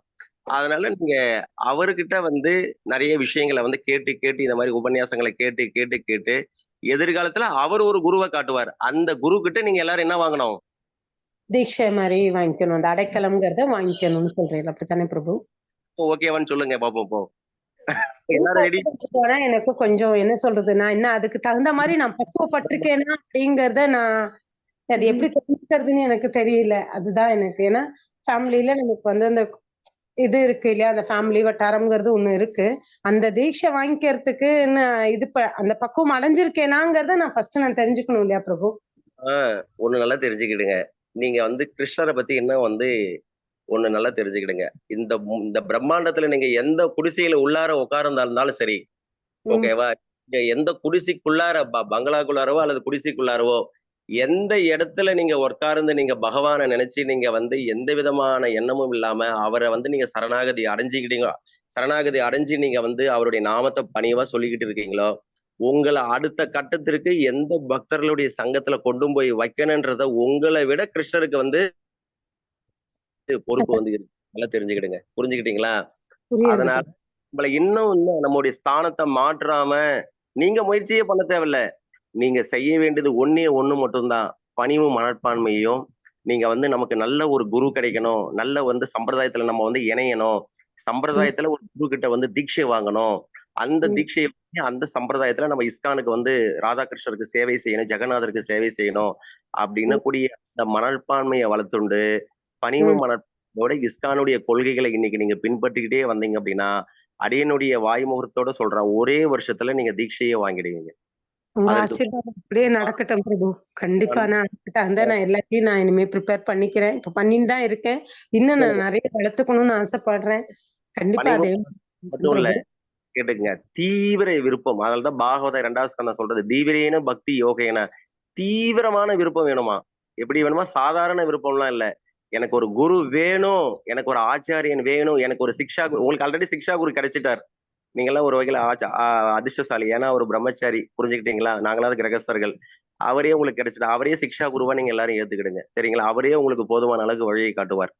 அதனால உங்களுக்கு ஒரு தீக்ஷா குரு வேணும் அப்படின்னு சொல்லிட்டு நீங்களாம் நல்லா வந்து என்ன பண்ணணும் அப்படின்னா, பிரார்த்தனைகளை வந்து தினசரி பகவானுடைய பாதத்துல வந்து அர்ப்பணிக்கக்குள்ள, அந்த பிரார்த்தனைகளை ஒரு நாள் கேட்க மாட்டார், 2 நாள் கேட்க மாட்டார். நீ சும்மா சொல்லுவ, நாளைக்கு வந்து கொடுத்தோம் அப்படின்னு நீ அதை வந்து வேல்யூ தெரியாது அப்படின்னு சொல்லிட்டு கிருஷ்ணர் கண்டுக்கிட மாட்டார். நீங்க தீவிரமான பிரார்த்தனையை தினசரி அவரை வழிபடக்குள்ள பிரார்த்தனையை வச்சிருந்தோம் அப்படின்னா, யார் இந்த பிரார்த்தனையை 6 மாசத்துல இருந்து 1 வருஷம் கடைபிடிக்கிறீங்களே ஏகாதசி விரதத்தோட, அது 1 வருஷத்துடைய இறுதியில அவங்க கண்டிப்பா அவங்களுக்கு வந்து ஒரு குருவை வந்து பகவான் கண்டிப்பா காட்டுவார். புரிஞ்சுக்கிட்டீங்களா? அதனால கிருஷ்ணர் வந்து இன்னும் நமக்கு யாரு நம்ம வாழ்க்கையில இன்னும் குரு எல்லாம் வரல அப்படின்னா, நமக்கு இன்னும் தீவிரம் பத்தல. நமக்கு என்ன பத்தல? இன்னும் தீவிரம் பத்தல, இன்னும் உறுதித்தன்மை பத்தல. நம்ம அப்படியே இன்னும் அப்படியே ஜாலியா அப்படியே வந்து இன்னும் வந்து நமக்கு வந்து இன்னும் யாரும் நம்மளை கேள்வி கேட்க கூடாது அப்படின்னு லைட்டா அந்த மனப்பான்மை இருக்கு. சரி, அது இருக்கா, நீ அது வரைக்கும் அப்படியே இரு அப்படின்னு சொல்லிடுவார். என்னைக்கு நமக்கு ஒரு குருவை வந்து பகவான் காட்டுறாரோ, அவர்கிட்ட தீட்சையை வாங்கி கொடுக்குறாரோ, அன்னைக்குதான் கிருஷ்ணருடைய கருணை முழுமையா நமக்கு கிடைச்சிருக்குன்றது அதனுடைய தாத்பரியம், உள்ளார்ந்த தாத்பரியம். தெரிஞ்சுக்கிடுங்க. கண்டிப்பா பிரபு, கண்டிப்பா பிரபு. ரொம்ப சந்தோஷம். நான் இன்னைக்கு என்னோட மனசுல உள்ள கேள்வியெல்லாம் இன்னைக்கு நான் கேட்டு தெரிஞ்சுட்டேன். அதை இத்தனை வருஷமா என் மனசுக்குள்ள உறுத்திண்டே இருந்தது. அது இன்னைக்கு நான் கேட்டு தெரிஞ்சுனேன். இன்னும் ஒரே ஒரு டவுட் பிரபு. நம்ம இப்ப திலக்கிட்டுக்கிறத வந்து அந்த கேசவா, மாதவா, நாராயணா சொல்லி இட்டுக்கலாம் இல்லையா? அது ஒண்ணும் தப்பு இல்லையா? அது தீட்சை வாங்கினவாதான் அப்படி சொல்லி இட்டுக்கணுமா? இல்லையா? என்ன பண்ணணும் அப்படின்னா, இப்ப பெண்கள், இப்ப ஆண்கள் நாங்கெல்லாம் வந்து தினசரியே தலைக்கு குளிக்கணும். எத்தனை வேலை 4 தடவை குளிச்சாலும் 4 தடவையும் தலைக்கு குளிக்கணும் டெய்லியும். ஏன்னா நம்ம கழிச்சுட்டோம் அப்படின்னாலே அசுத்தம் ஆயிடுது தலையில இருந்து கால் வரைக்கும். ஆனா பெண்கள் சரி தலை குளிக்க முடியாது. அதனால ஒரு நாள் விட்டு ஒரு நாள் வந்து நீங்க தலை குளிச்சு ஆகணும். உடல்ல இருக்க 12 இடத்துலயும் நீங்க திலகம் வந்து தரிக்கணும். அதை வந்து குளிச்சுட்டு வந்து நம்ம ஆடையை உடுத்திக்கிட்டு என்ன பண்ணணும் அப்படின்னா, ஆச்சமனம் வந்து ஃபர்ஸ்ட் பண்ணணும். அந்த ஆச்சமனம் பண்ணணும் அப்படின்றதுக்குலாம் நிறைய யூடியூப்ல வந்து விளக்கம் இருக்கு, இஸ்கானுடைய யூடியூப்லயே. அதுல போய் பார்த்துட்டு எப்படி ஆச்சமனம் பண்ணணும் அப்படின்றத கத்துக்கிடுங்க. ஓம் கேசவாய மாதவாய அப்படின்னு சொல்லிட்டு நம்மளோட ஆச்சமனம், கங்கை தண்ணி எப்படி வர வைக்கணும் அப்படின்றதுல நிறைய இதெல்லாம் இருக்கு, யூடியூப்லயே இருக்கு. அதை நீங்க பார்த்து எப்படி ஆச்சமனம் பண்ணி உங்களை தூய்மைப்படுத்திக்கணும் பார்த்துட்டு, அதுக்கப்புறம் ஒரு இடத்துல உட்கார்ந்து திலக்க வந்து கழிச்சு அதுக்கு வந்து ஒரு மந்திரம் சொல்லுவாங்க. அந்த மந்திரத்தை நீங்க வந்து ஃபர்ஸ்ட் கேசவாய நாராயணாய மாதவாய நமக 12 இடத்துல வந்து திலகம் வந்து தெரிஞ்சுக்கலாம். ஓகேங்களா? ஓகே பிரபு. கண்டிப்பா தரிக்கணும், தரிக்காமலாம் இருக்கவே கூடாது. அது தரிக்கக்குள்ளதான் தர்ம சிந்தனைகள் வந்து வரும், இல்லைன்னா வரவே வராது. ஓகே பிரபு, கண்டிப்பா பிரபு, கண்டிப்பா. ரொம்ப சந்தோஷம் பிரபு. எனக்கு வார்த்தை வரல, எனக்கு கண்ணீர் தான் வருது, எனக்கு வார்த்தை வரல. இத்தனை நாள் என் மனசை போட்டு உறுத்திண்டே இருந்தது ஒவ்வொரு விஷயங்களும். நீங்க இப்ப சொன்னது வந்து எனக்கு ரொம்பவே விளக்கமா இருந்தது. சரியா? கண்டிப்பா பிரபு, கண்டிப்பா பிரபு. நீங்க ஷெல்டரா வாங்கிடணும், பார்க்கலாம். ஹரே கிருஷ்ண பிரபு. தேங்க்யூ பிரபு. ஏதாவது சந்தேகம் இருக்கா பிரபுஜி? நான் வந்து முதல்லயே ராமானுஜருடைய தீட்சை பெற்றாச்சு, ராமானுஜருடைய சிஷ்யர்கிட்ட இருந்து தீட்சை வாங்கியாச்சு.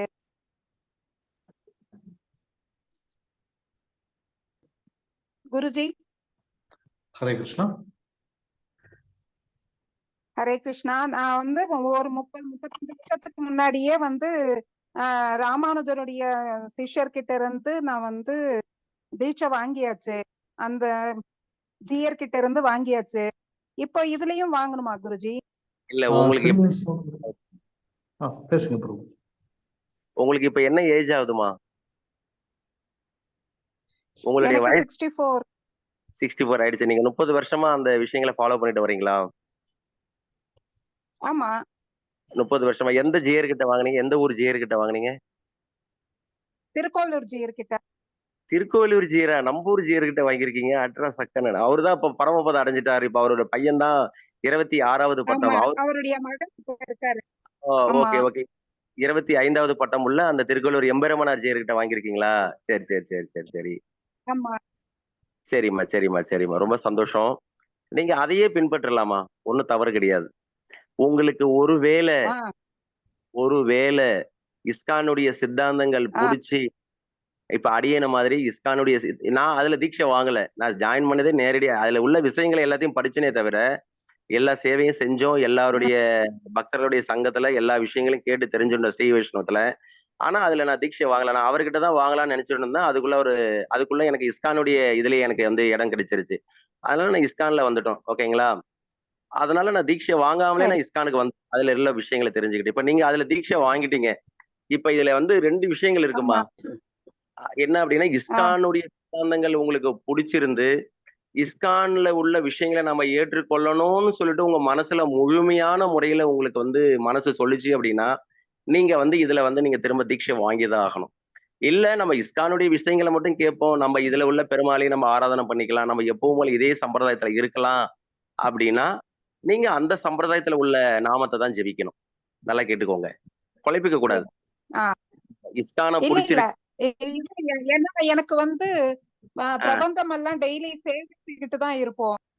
எல்லாமே சேவிக்கிறீங்கம்மா. அடின்னு சொல்றது நல்லா வாங்கிக்கங்க மனசுல. என்னன்னா, உங்களுக்கு இஸ்கான் சித்தாந்தங்கள் ரொம்ப பிடிச்சி இஸ்கான்ல வந்து இவங்கள மாதிரியே ராதாகிருஷ்ணன் ஓகே குருஜி, புரியுது புரியுது. ஹரே கிருஷ்ணா மகாமந்திரம் ஜெபிச்சு வந்து கிருஷ்ணருடைய லோகத்துக்கு போகணும், ராதாகிருஷ்ணருடைய பக்தி மார்க்கத்தை வந்து நம்ம அதை செய்யணும், பிருந்தாவனத்துல இருக்கக்கூடிய கோபிகா ஸ்திரீகளை மாதிரி நம்ம வந்து பக்தி சேவை செய்யணும், இஸ்கான்ல உள்ளவங்கள மாதிரி நம்ம பக்தி சேவை செய்யணும், நம்ம தமிழ்நாட்டுல இருக்கிற மாதிரி வேண்டாம், நம்ம இஸ்கான்ல உள்ளவங்கள மாதிரி இவங்களுடைய கொள்கையை நம்ம ஏற்றுக்கலாம் அப்படின்னா, நீங்க இதுல வந்ததுக்கு அப்புறம் திரும்ப நீங்க இன்னொரு தீட்சை வாங்கி ஆகணும். புரிஞ்சுக்கிட்டீங்களா? இல்ல அப்படின்னு சரி நீங்க சரி. வந்து நீங்க இஸ்கான்ல இருக்கலாம், வரலாம், கிளாஸ் தான், பிரசாதம் சாப்பிடலாம், ஏன் ஈவன் கோயிலுக்கு கூட வரலாம். ஆனா நீங்க உங்க வீட்டுல இருக்கக்கூடிய பெருமாளை மட்டும்தான் ஆராதிக்கணும். ஓகேங்களா? நீங்க லட்சுமி நாராயணர் தான் ஆமா. ஆராதிக்கணும், சாலக்கிராமாவை தான் ஆராதிக்கணும். 2வது நீங்க வந்து திவ்ய பிரபந்தம் தான் சேவிக்கணும். ஆமா. ஆனா நீங்க ஹரே கிருஷ்ணா மகாமந்திரத்தை ஜெபிக்க கூடாது. நீங்க ஓம் நமோ நாராயணய மந்திரத்தை தான் ஜெபிக்கணும். இதுதான் நீங்க உங்க ஆச்சரியன் கிட்ட வாங்கின மந்திரத்தை அந்த ஆமா, தீட்சை. அதுதான் சொல்லிருக்கேன். இப்ப நீங்க தான் முடிவு பண்ணணும். ஆனா இது வந்து சாண்டிங் வந்து கேக்குறப்ப வந்து அது இப்படின்னு சொல்லிடுறோம் குருஜி. இப்ப நீங்க இஸ்கானுக்கு வர விருப்பப்படுறீங்களா? இஸ்கானுக்கு வரணும் அப்படிங்கறது இல்ல. அது வந்து இது கேக்குறப்ப இதுவும் அப்படியே வந்துடுது. ஹரே ராம ராம ராம ஹரே ஹரே, ஹரே கிருஷ்ண கிருஷ்ண கிருஷ்ண ஹரே ஹரே, அது வந்துடுது. நல்லா அது சின்ன வயசுல இருந்து கிருஷ்ணர் தான் எனக்கு ரொம்ப பிடிக்கும். நீங்க உங்க அதனால அப்படியே வந்துட்டேன். கேளுங்கம்மா, நீங்க உங்க வீட்டுல பழையபடி நீங்க என்ன விஷயங்களை செஞ்சீங்களோ அதை எல்லாமே அப்படியே கண்டினியூ பண்ணுங்க. கூட நீங்க ஹரே கிருஷ்ணா மகாமந்திரத்தை ஜெபிங்க. அவ்வளவுதான் வித்தியாசம். வேலை முடிஞ்சு. பக்கத்துல ஓகே எங்கேயாவது ஓகே. பக்கத்துல வேற நமஸ்தே பிரபுஜி.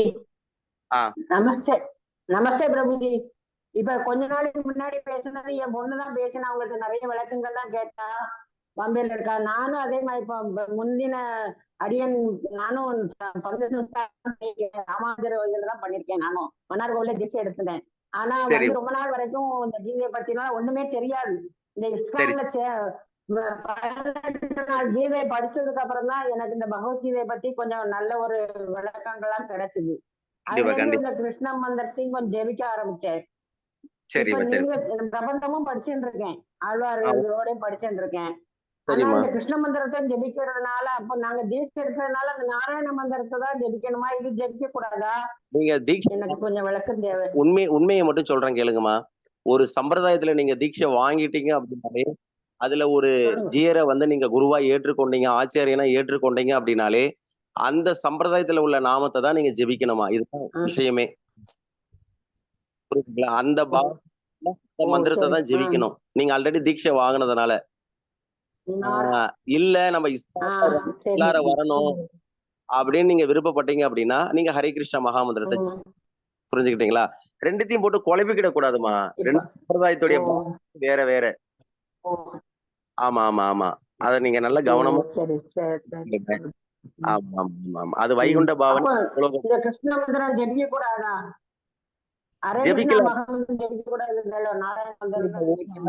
தீட்சை வாங்கிருக்கீங்க அவர்கிட்ட நீங்க சத்தியம்.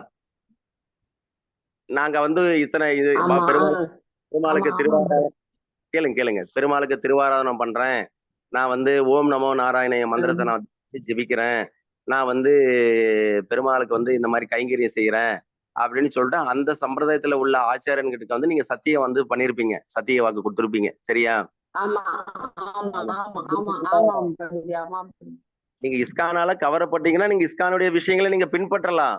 ஆனா நீங்க திரும்பவும் நீங்க இஸ்கானுக்கு உள்ளார நீங்க வெளியிலே இருந்துட்டு நீங்க ஜபம் பண்ணிக்கிட்டே இருந்தீங்கன்னா உள்ளார எல்லாம் வர முடியாது. திரும்ப நீங்க இஸ்கான்ல ஒரு தடவை தீட்சை வாங்கி ஆகணும். தமிழ்நாட்டுல உள்ள ஜீவன்களுக்கு இதான் ஒரு பெரிய ஒரு மைனஸ். ஆமா அப்படின்னு சொல்றது புரியுதுங்களா? யாரும் குழப்பிக்கணும். அதுல தீட்சை வாங்கிட்டீங்கன்னா அப்புறம் என்ன மாதிரி வாங்கிட்டீங்கன்னா நீங்க அதை தான் பின்பற்றணும். ஆமா, நீங்க ஓம் நமோ நாராயணையும் ஜெபி கிடையாது. அந்த சம்பிரதாயத்துடைய கொள்கையில நீங்க மறக்காம பின்பற்றியே ஆகணும், வேற வழியே கிடையாது. சொல்லிட்டு இருக்கேன். ஆனா இஸ்லாம்ல வந்ததுக்கு அப்புறம் கிருஷ்ண மந்திரம் ஜெபிச்சுட்டு இருக்கேன். துளசி மாலை வந்து இது கிடைச்சதுனால அதையும் வச்சு ஜெபிச்சுட்டு இருக்கேன். அதான் கேக்குறேன், தப்பா இருக்குமோ ஏதாவது தவறாயிருமோ அப்படின்னு. இல்லம்மா, அது வந்து என்ன அப்படின்னா உங்களுக்கு நான் தெளிவாவே சொல்லிட்டேன். 4 சம்பிரதாயங்கள்ல ஒரு சம்பிரதாயத்தை தான் பின்பற்றவே செய்யணும். இதனால நான் இதெல்லாம் தெரிஞ்சுதான் நான் முதல்லயே அதை வந்து சொல்லிட்டேன்.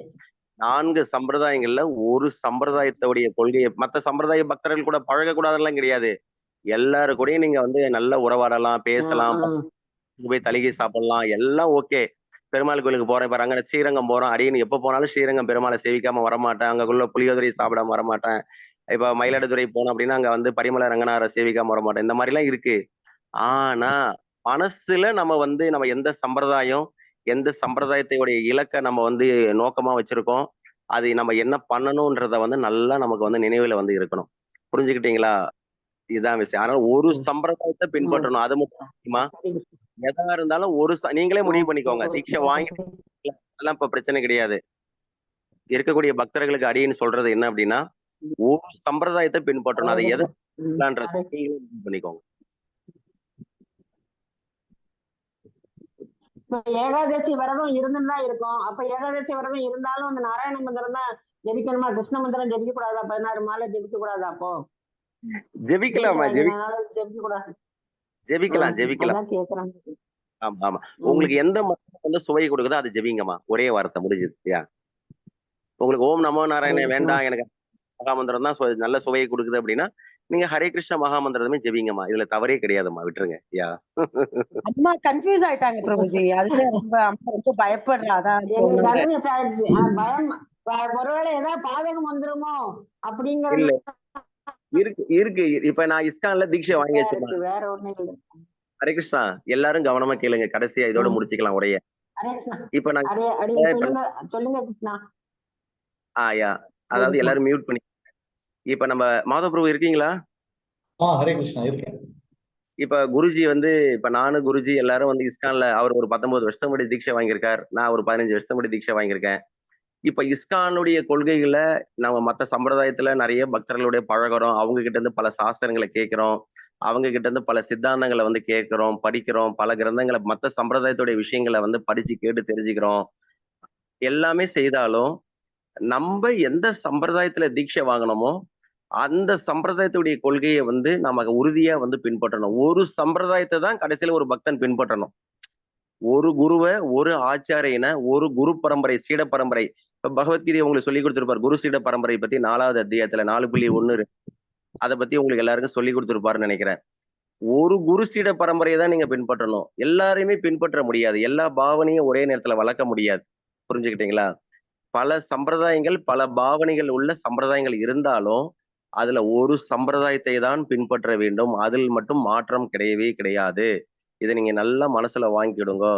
ஒரே சம்பிரதாயத்தை தான் அது இஸ்கானா இல்ல நம்ம கௌடிய சம்பிரதாயமா அல்லது ஸ்ரீ சம்பிரதாயமா, இல்லது ருத்ர சம்பிரதாயமா, இல்ல குமார சம்பிரதாயமா, இல்ல மத்துவ சம்பிரதாயமா, இல்ல வந்து புஷ்டி மார்க்கமான வல்லப சம்பிரதாயமா, இதை வந்து நீங்க முடிவு பண்ணணும். அந்த சம்பிரதாயத்துல உள்ள விஷயங்களை தான் பின்பற்றணும். இன்னொரு விஷயம் சொல்றேன். இப்ப இதுல இஸ்கான்ல உள்ளவங்க நாங்க ஹரே கிருஷ்ண கிருஷ்ண கிருஷ்ண ஹரே ஹரே, ஹரே ராம ராம ராம ஹரே ஹரே அப்படின்னு நம்ம சொல்றோம். இதே மந்திரத்தை வேற ஒரு மாதிரி வந்து நம்ம புஷ்டி மார்க்கத்துல வந்து ஜபம் பண்ணுவாங்க. சனத்குமாரர் சம்பிரதாயம்னு ஒரு சம்பிரதாயம் இருக்கு, குமார சம்பிரதாயம். அதுல எப்படி ஜபம் பண்ணுவாங்க அப்படின்னா, ராதே கிருஷ்ணா கிருஷ்ணா கிருஷ்ணா ராதே ராதே, ராதே ஷாம் ஷாம் ஷாம் ராதே ராதே. இது வந்து சனத்குமார சம்ஹிதையில வந்து இருக்கு இந்த மந்திரம். இதே ஹரே கிருஷ்ணா மகா மந்திரம் தான். ஆனா அவங்க எப்படி ஜபம் பண்றாங்க பாத்தீங்களா? ராதே கிருஷ்ணா கிருஷ்ணா கிருஷ்ணா ராதே ராதே, ராதே ஷாம் ஷாம் ஷாம் ராதே ராதே. இதுதான் அந்த மந்திரம். அங்க கோவர்தனத்துல இருக்கக்கூடிய அந்த குமார சம்பிரதாயத்துல இருக்கக்கூடிய அந்த பக்தர்கள் எல்லோரும் இந்த மந்திரத்தை தான் ஜெபிப்பாங்க. அவங்க வந்து ராதே கிருஷ்ணா கிருஷ்ண கிருஷ்ணா ராதே ராதே, ராதே ஷாம் ஷாம் ஷாம் ராதே ராதே அவங்க அப்படி ஜெபம் பண்ணுவாங்க. ஏன் இந்த வித்தியாசங்கள் இருக்கு அப்படின்னா, எந்த பக்தர்கள் எந்த பாவனை பிடிச்சிருக்கோ அந்த வழியை வந்து பின்பற்றணும். எல்லாத்தையும் ஜெபிக்க கூடாது, எல்லாத்தையும் பின்பற்றக்கூடாது. எதையாவது ஒன்னதான் ஜெபிக்கணும். ஒரு சம்பிரதாயத்துலதான் தீட்சை வாங்கணும், ஒரு சம்பிரதாயத்தை தான் நம்ம பின்பற்றணும். அதுல மட்டும் நம்ம தெளிவா இருக்கணும். இதுதான் உங்க எல்லா கேள்விக்கும் பதில். அது எந்த சம்பிரதாயன்றத முடிவு பண்ணிட்டு தான் நம்ம பக்தி செய்யவே ஆரம்பிக்கணுமா? புரிஞ்சுக்கிட்டீங்களா? ஹரே கிருஷ்ணா. என்னாச்சு? யாருமே ஹரே பதில் கிருஷ்ணா, ரொம்ப நன்றி. இப்பதான் ரொம்ப நன்றி. கிடைச்சிருச்சு. கேளுங்க. இப்ப நீங்க சொன்னதுல நிறைய விளக்கங்கள் தெரிஞ்சுக்கிட்டோம். ஆனா பிரபுஜி, நீங்க சொல்ற மாதிரி தீட்சை எடுத்துட்டோமே, ஏதாவது பாதகம் வந்துருமோ அப்படிங்கறதெல்லாம் நினைக்க வேண்டியிருக்கு. இல்லம்மா, ஒரு நிமிஷம் இருங்க. தீட்சை எடுத்தவங்களை பத்தி இப்ப கவலை கிடையாது. அவங்க ஹரே கிருஷ்ணா மகாமந்திரம் என்ன ஜெபிக்கிட்டோம். இதுக்கப்புறம் தீட்சை எடுக்க போறீங்க இல்லையா, மீதி 20 பேரு எதிர்காலத்துல எடுப்பீங்க இல்லையா, அவங்க நல்ல தெளிவான ஒரு முடிவுக்கு வந்துருங்க. இஸ்கான் தான் அப்படின்னு சொல்லிட்டு முடிவுக்கு வந்துருங்க. அவ்வளவுதான். இதுல ஒரு காலு, ஆத்துல ஒரு காலு, சேத்துல ஒரு காலு வைக்காதீங்க. புரிஞ்சுக்கிட்டீங்களா? இஸ்கான்னா இஸ்கானுடைய விஷயங்களை, கொள்கைகளை குருஜி கிட்ட இருந்து கேட்டு தெரிஞ்சுக்கோங்க. அவர் என்னென்னலாம் செய்யணும், பேசிக் விஷயங்கள்லாம் உங்களுக்கு இருக்கு. நம்ம இஸ்கான்ல ஒரு சில புக்ஸ் எல்லாம் இருக்கு. கிருஷ்ண பக்தியில ஆரம்ப நிலை வழிகாட்டின்னு ஒரு புக் இருக்கு. அந்த புஸ்தகத்துல எல்லாமே இருக்கு. ஒரு இஸ்கான் பக்தன் அப்படின்னா அதுல என்னென்ன பண்ணணும், என்னென்ன ஜெபிக்கணும், என்னென்ன விதிமுறைகளை பண்ணணும்ன்றது எல்லாமே அந்த புக்ஸ்ல இருக்கு. நம்ம குரு மகாராஜ் வந்து எழுதியிருக்காரு, பக்திவிகாஸ் மகாராஜ். கிருஷ்ண பக்தியில் ஆரம்ப நிலை வழிகாட்டின்னு சொல்லிட்டு ஒரு புக்ஸ். அந்த புஸ்தகத்தை வாங்கி எல்லாரும் வந்து வாங்கி வச்சு படிக்கிறது தான் வழி, வேற வழியே கிடையாது. தீட்சை வாங்கினவங்களை பத்தி இப்ப பேச்சு கிடையாது. அவங்க ஆல்ரெடி ஓல்டேஜ் ஆனவங்க தான். இப்ப ஒன்றும் பிரச்சனை கிடையாது. அவங்க ஹரே கிருஷ்ண மகாமந்திரமே ஜெபிக்கிட்ட ஒன்றும் தவறு கிடையாது. இன்னும் எதிர்காலத்துல தீட்சை வாங்க போகக்கூடிய மீதி 20 ரொம்ப தெளிவா பண்ணிக்கோங்க. இஸ்கானை தவிர பண்ணக்கூடாது அப்படின்றதுல உறுதியா வந்து இருங்க. இஸ்கான்ல நம்ம இன்னும் மேன்மை நிலை அடையிறதுக்கு என்ன வழி, அதை நீங்க குருஜி கிட்ட இருந்து கேட்டு தெரிஞ்சுக்கோங்க. புரிஞ்சுக்கிட்டீங்களா? இதுல ஒரு காலு, அதுல ஒரு காலு, இதுல ஒரு காலு. ஒரு சம்பிரதாயம், ஒரே ஒரு ஆச்சாரியன், ஒரே ஒரு பக்தி வழிபாடு. அது எதுன்றத நீங்க இந்த 4 சம்பிரதாயத்துல நீங்க தான் தேர்வு செய்யணும். அதுதான் சாமர்த்தியம்.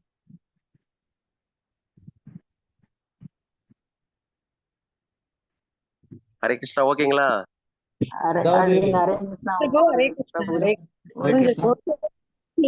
அதாவது என்னுடைய கருத்து என்னன்னா,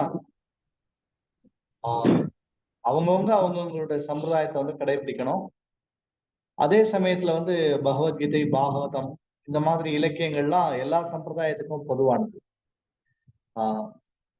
பள்ளிக்கூடங்கள் வேற வேற, ஸ்கூல் வேற வேற இருக்கலாம், ஆனா சப்ஜெக்ட் சிலபஸ் வந்து ஒண்ணுதான்.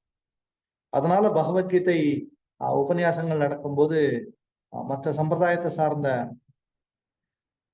பக்தர்களும் இஸ்கான்ல உள்ள உபன்யாசங்கள்ல கலந்து கொள்றதுல தவறு கிடையாது.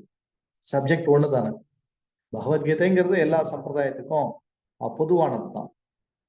பகவத்கீதை படிக்கணும்னு நாம விருப்பப்படும் போது நம்முடைய பள்ளியை விட இன்னொரு பள்ளியில ஒரு ஆசிரியர் இன்னும் ஆழமா நமக்கு கீதையை கற்றுக் கொடுக்கும் போது அந்த கீதை வகுப்புல கலந்து கொள்வதுல தவறு கிடையாது. அடிப்படை நியமங்கள்னு பார்க்கும்போது நம்ம சம்பிரதாயத்தை தான் அவங்கவுங்க சம்பிரதாயத்தை கடைபிடிக்கணும். ஆனா மற்றபடி இந்த ஆன்மீக நிகழ்ச்சிகள்ல கலந்து கொள்வது, சத்சங்கங்கள்ல கலந்து கொள்வது, இது வந்து இஸ்கான் நிகழ்ச்சிகள்ல மற்ற சம்பிரதாயத்தை சார்ந்தவர்களும் கலந்து கொள்வது எந்த தவறு கிடையாது. இந்த பாயிண்ட் நோட் பண்ணிக்கோங்க. அதாவது அடுத்தபடியா நான் கூட 4000 திவ்ய பிரபந்தம் உபன்யாசம் ஆரம்பிக்கலாம்னு எனக்கு ஒரு ஐடியா இருக்கு. அது வந்து இஸ்கான் பக்தர்களும் கேட்டு தெரிந்து கொள்ளலாம், ஸ்ரீ வைஷ்ணவர்களும் அந்த நிகழ்ச்சியில கலந்து கொள்வதில் எந்த ஆட்சேபனையும் கிடையாது. நீங்க எப்ப ஆரம்பிக்கிறேன்னு சொல்லி நாங்க காத்து ரொம்ப சீக்கிரமா ஆரம்பிக்கும். ஆன்மீக இலக்கியங்கள், சமய இலக்கியங்கள்லாம் எல்லாருக்கும் பொதுவானதுதான். அதனால வந்து இந்த பள்ளிக்கூடத்துலதான் போய் இதை படிக்கணும்லாம், இந்த சம்பிரதாயத்துல உள்ளவங்க கிட்ட தான் இதை கேட்டு தெரிஞ்சுக்கணும்லாம் கட்டாயம் கிடையாது. அதே சமயத்துல நம்ம சம்பிரதாயத்துல எந்த சம்பிரதாயத்துல தீட்சை வாங்கி இருக்கிறோமோ அந்த சம்பிரதாய நியமங்களை நாம வந்து தனிப்பட்ட முறையில திறம்பட அதை செய்யணும். ஹரே கிருஷ்ணா. ஹரே கிருஷ்ணா பிரபு. சிவன் கோத்திரம் சொல்லிட்டு நாங்க இருக்கிறோம். நாங்க இடையிலதான் நம்ம இந்த இதுல வந்தோம் நம்ம. சோ அப்படி இருக்கும்போது நாங்க ருத்ராட்சத்தை பண்ணியிருக்கும் போது நீங்க சொல்ற மாதிரி அந்த கண்டி மாலையை அது மேல போடலாமா, இல்ல ருத்ராட்சி எடுத்துட்டு செய்யணுமா, எப்படி பிரபு? அதாவது நம்ம சமயத்திலே சைவம் வைணவம்னு ரெண்டு இருக்கு, விபேதமா இருக்கு, பேதம் இருக்கு. இருந்தாலும் நம்ம வந்து நேரடியா வைஷ்ணவ நிலையை நம்ம புரிந்து கொள்வது கொஞ்சம் கஷ்டம்தான். நம்ம ரெண்டு சித்தாந்தத்தையும் ஆழமா படிக்கணும். இந்த சைவ சித்தாந்தத்தையும் வைஷ்ணவ சித்தாந்தத்தையும் ரெண்டையும் ஆழமா படிச்சு எந்த சித்தாந்தம் வந்து மிக உறுதியானதாக இருக்குதுங்கிறத முதல்ல நாம தெரிந்து கொள்ளணும். தொடர்ச்சியா நீங்க வந்து இஸ்கான்ல உள்ள உபன்யாசங்கள்ல கலந்து கொள்ளுங்க. காலப்போக்குல உங்களுடைய இந்த கேள்விக்கு வந்து பதில் கிடைக்கும். ரைட் பிரபு. ஹரே கிருஷ்ணா பிரபு. ஹரே கிருஷ்ணா.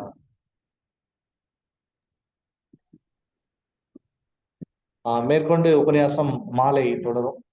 இதுவரைக்கும் விளக்கம் கொடுத்த கலியமூர்த்தி பிரபுவுக்கு மனமார்ந்த நன்றி. ஹரே கிருஷ்ணா.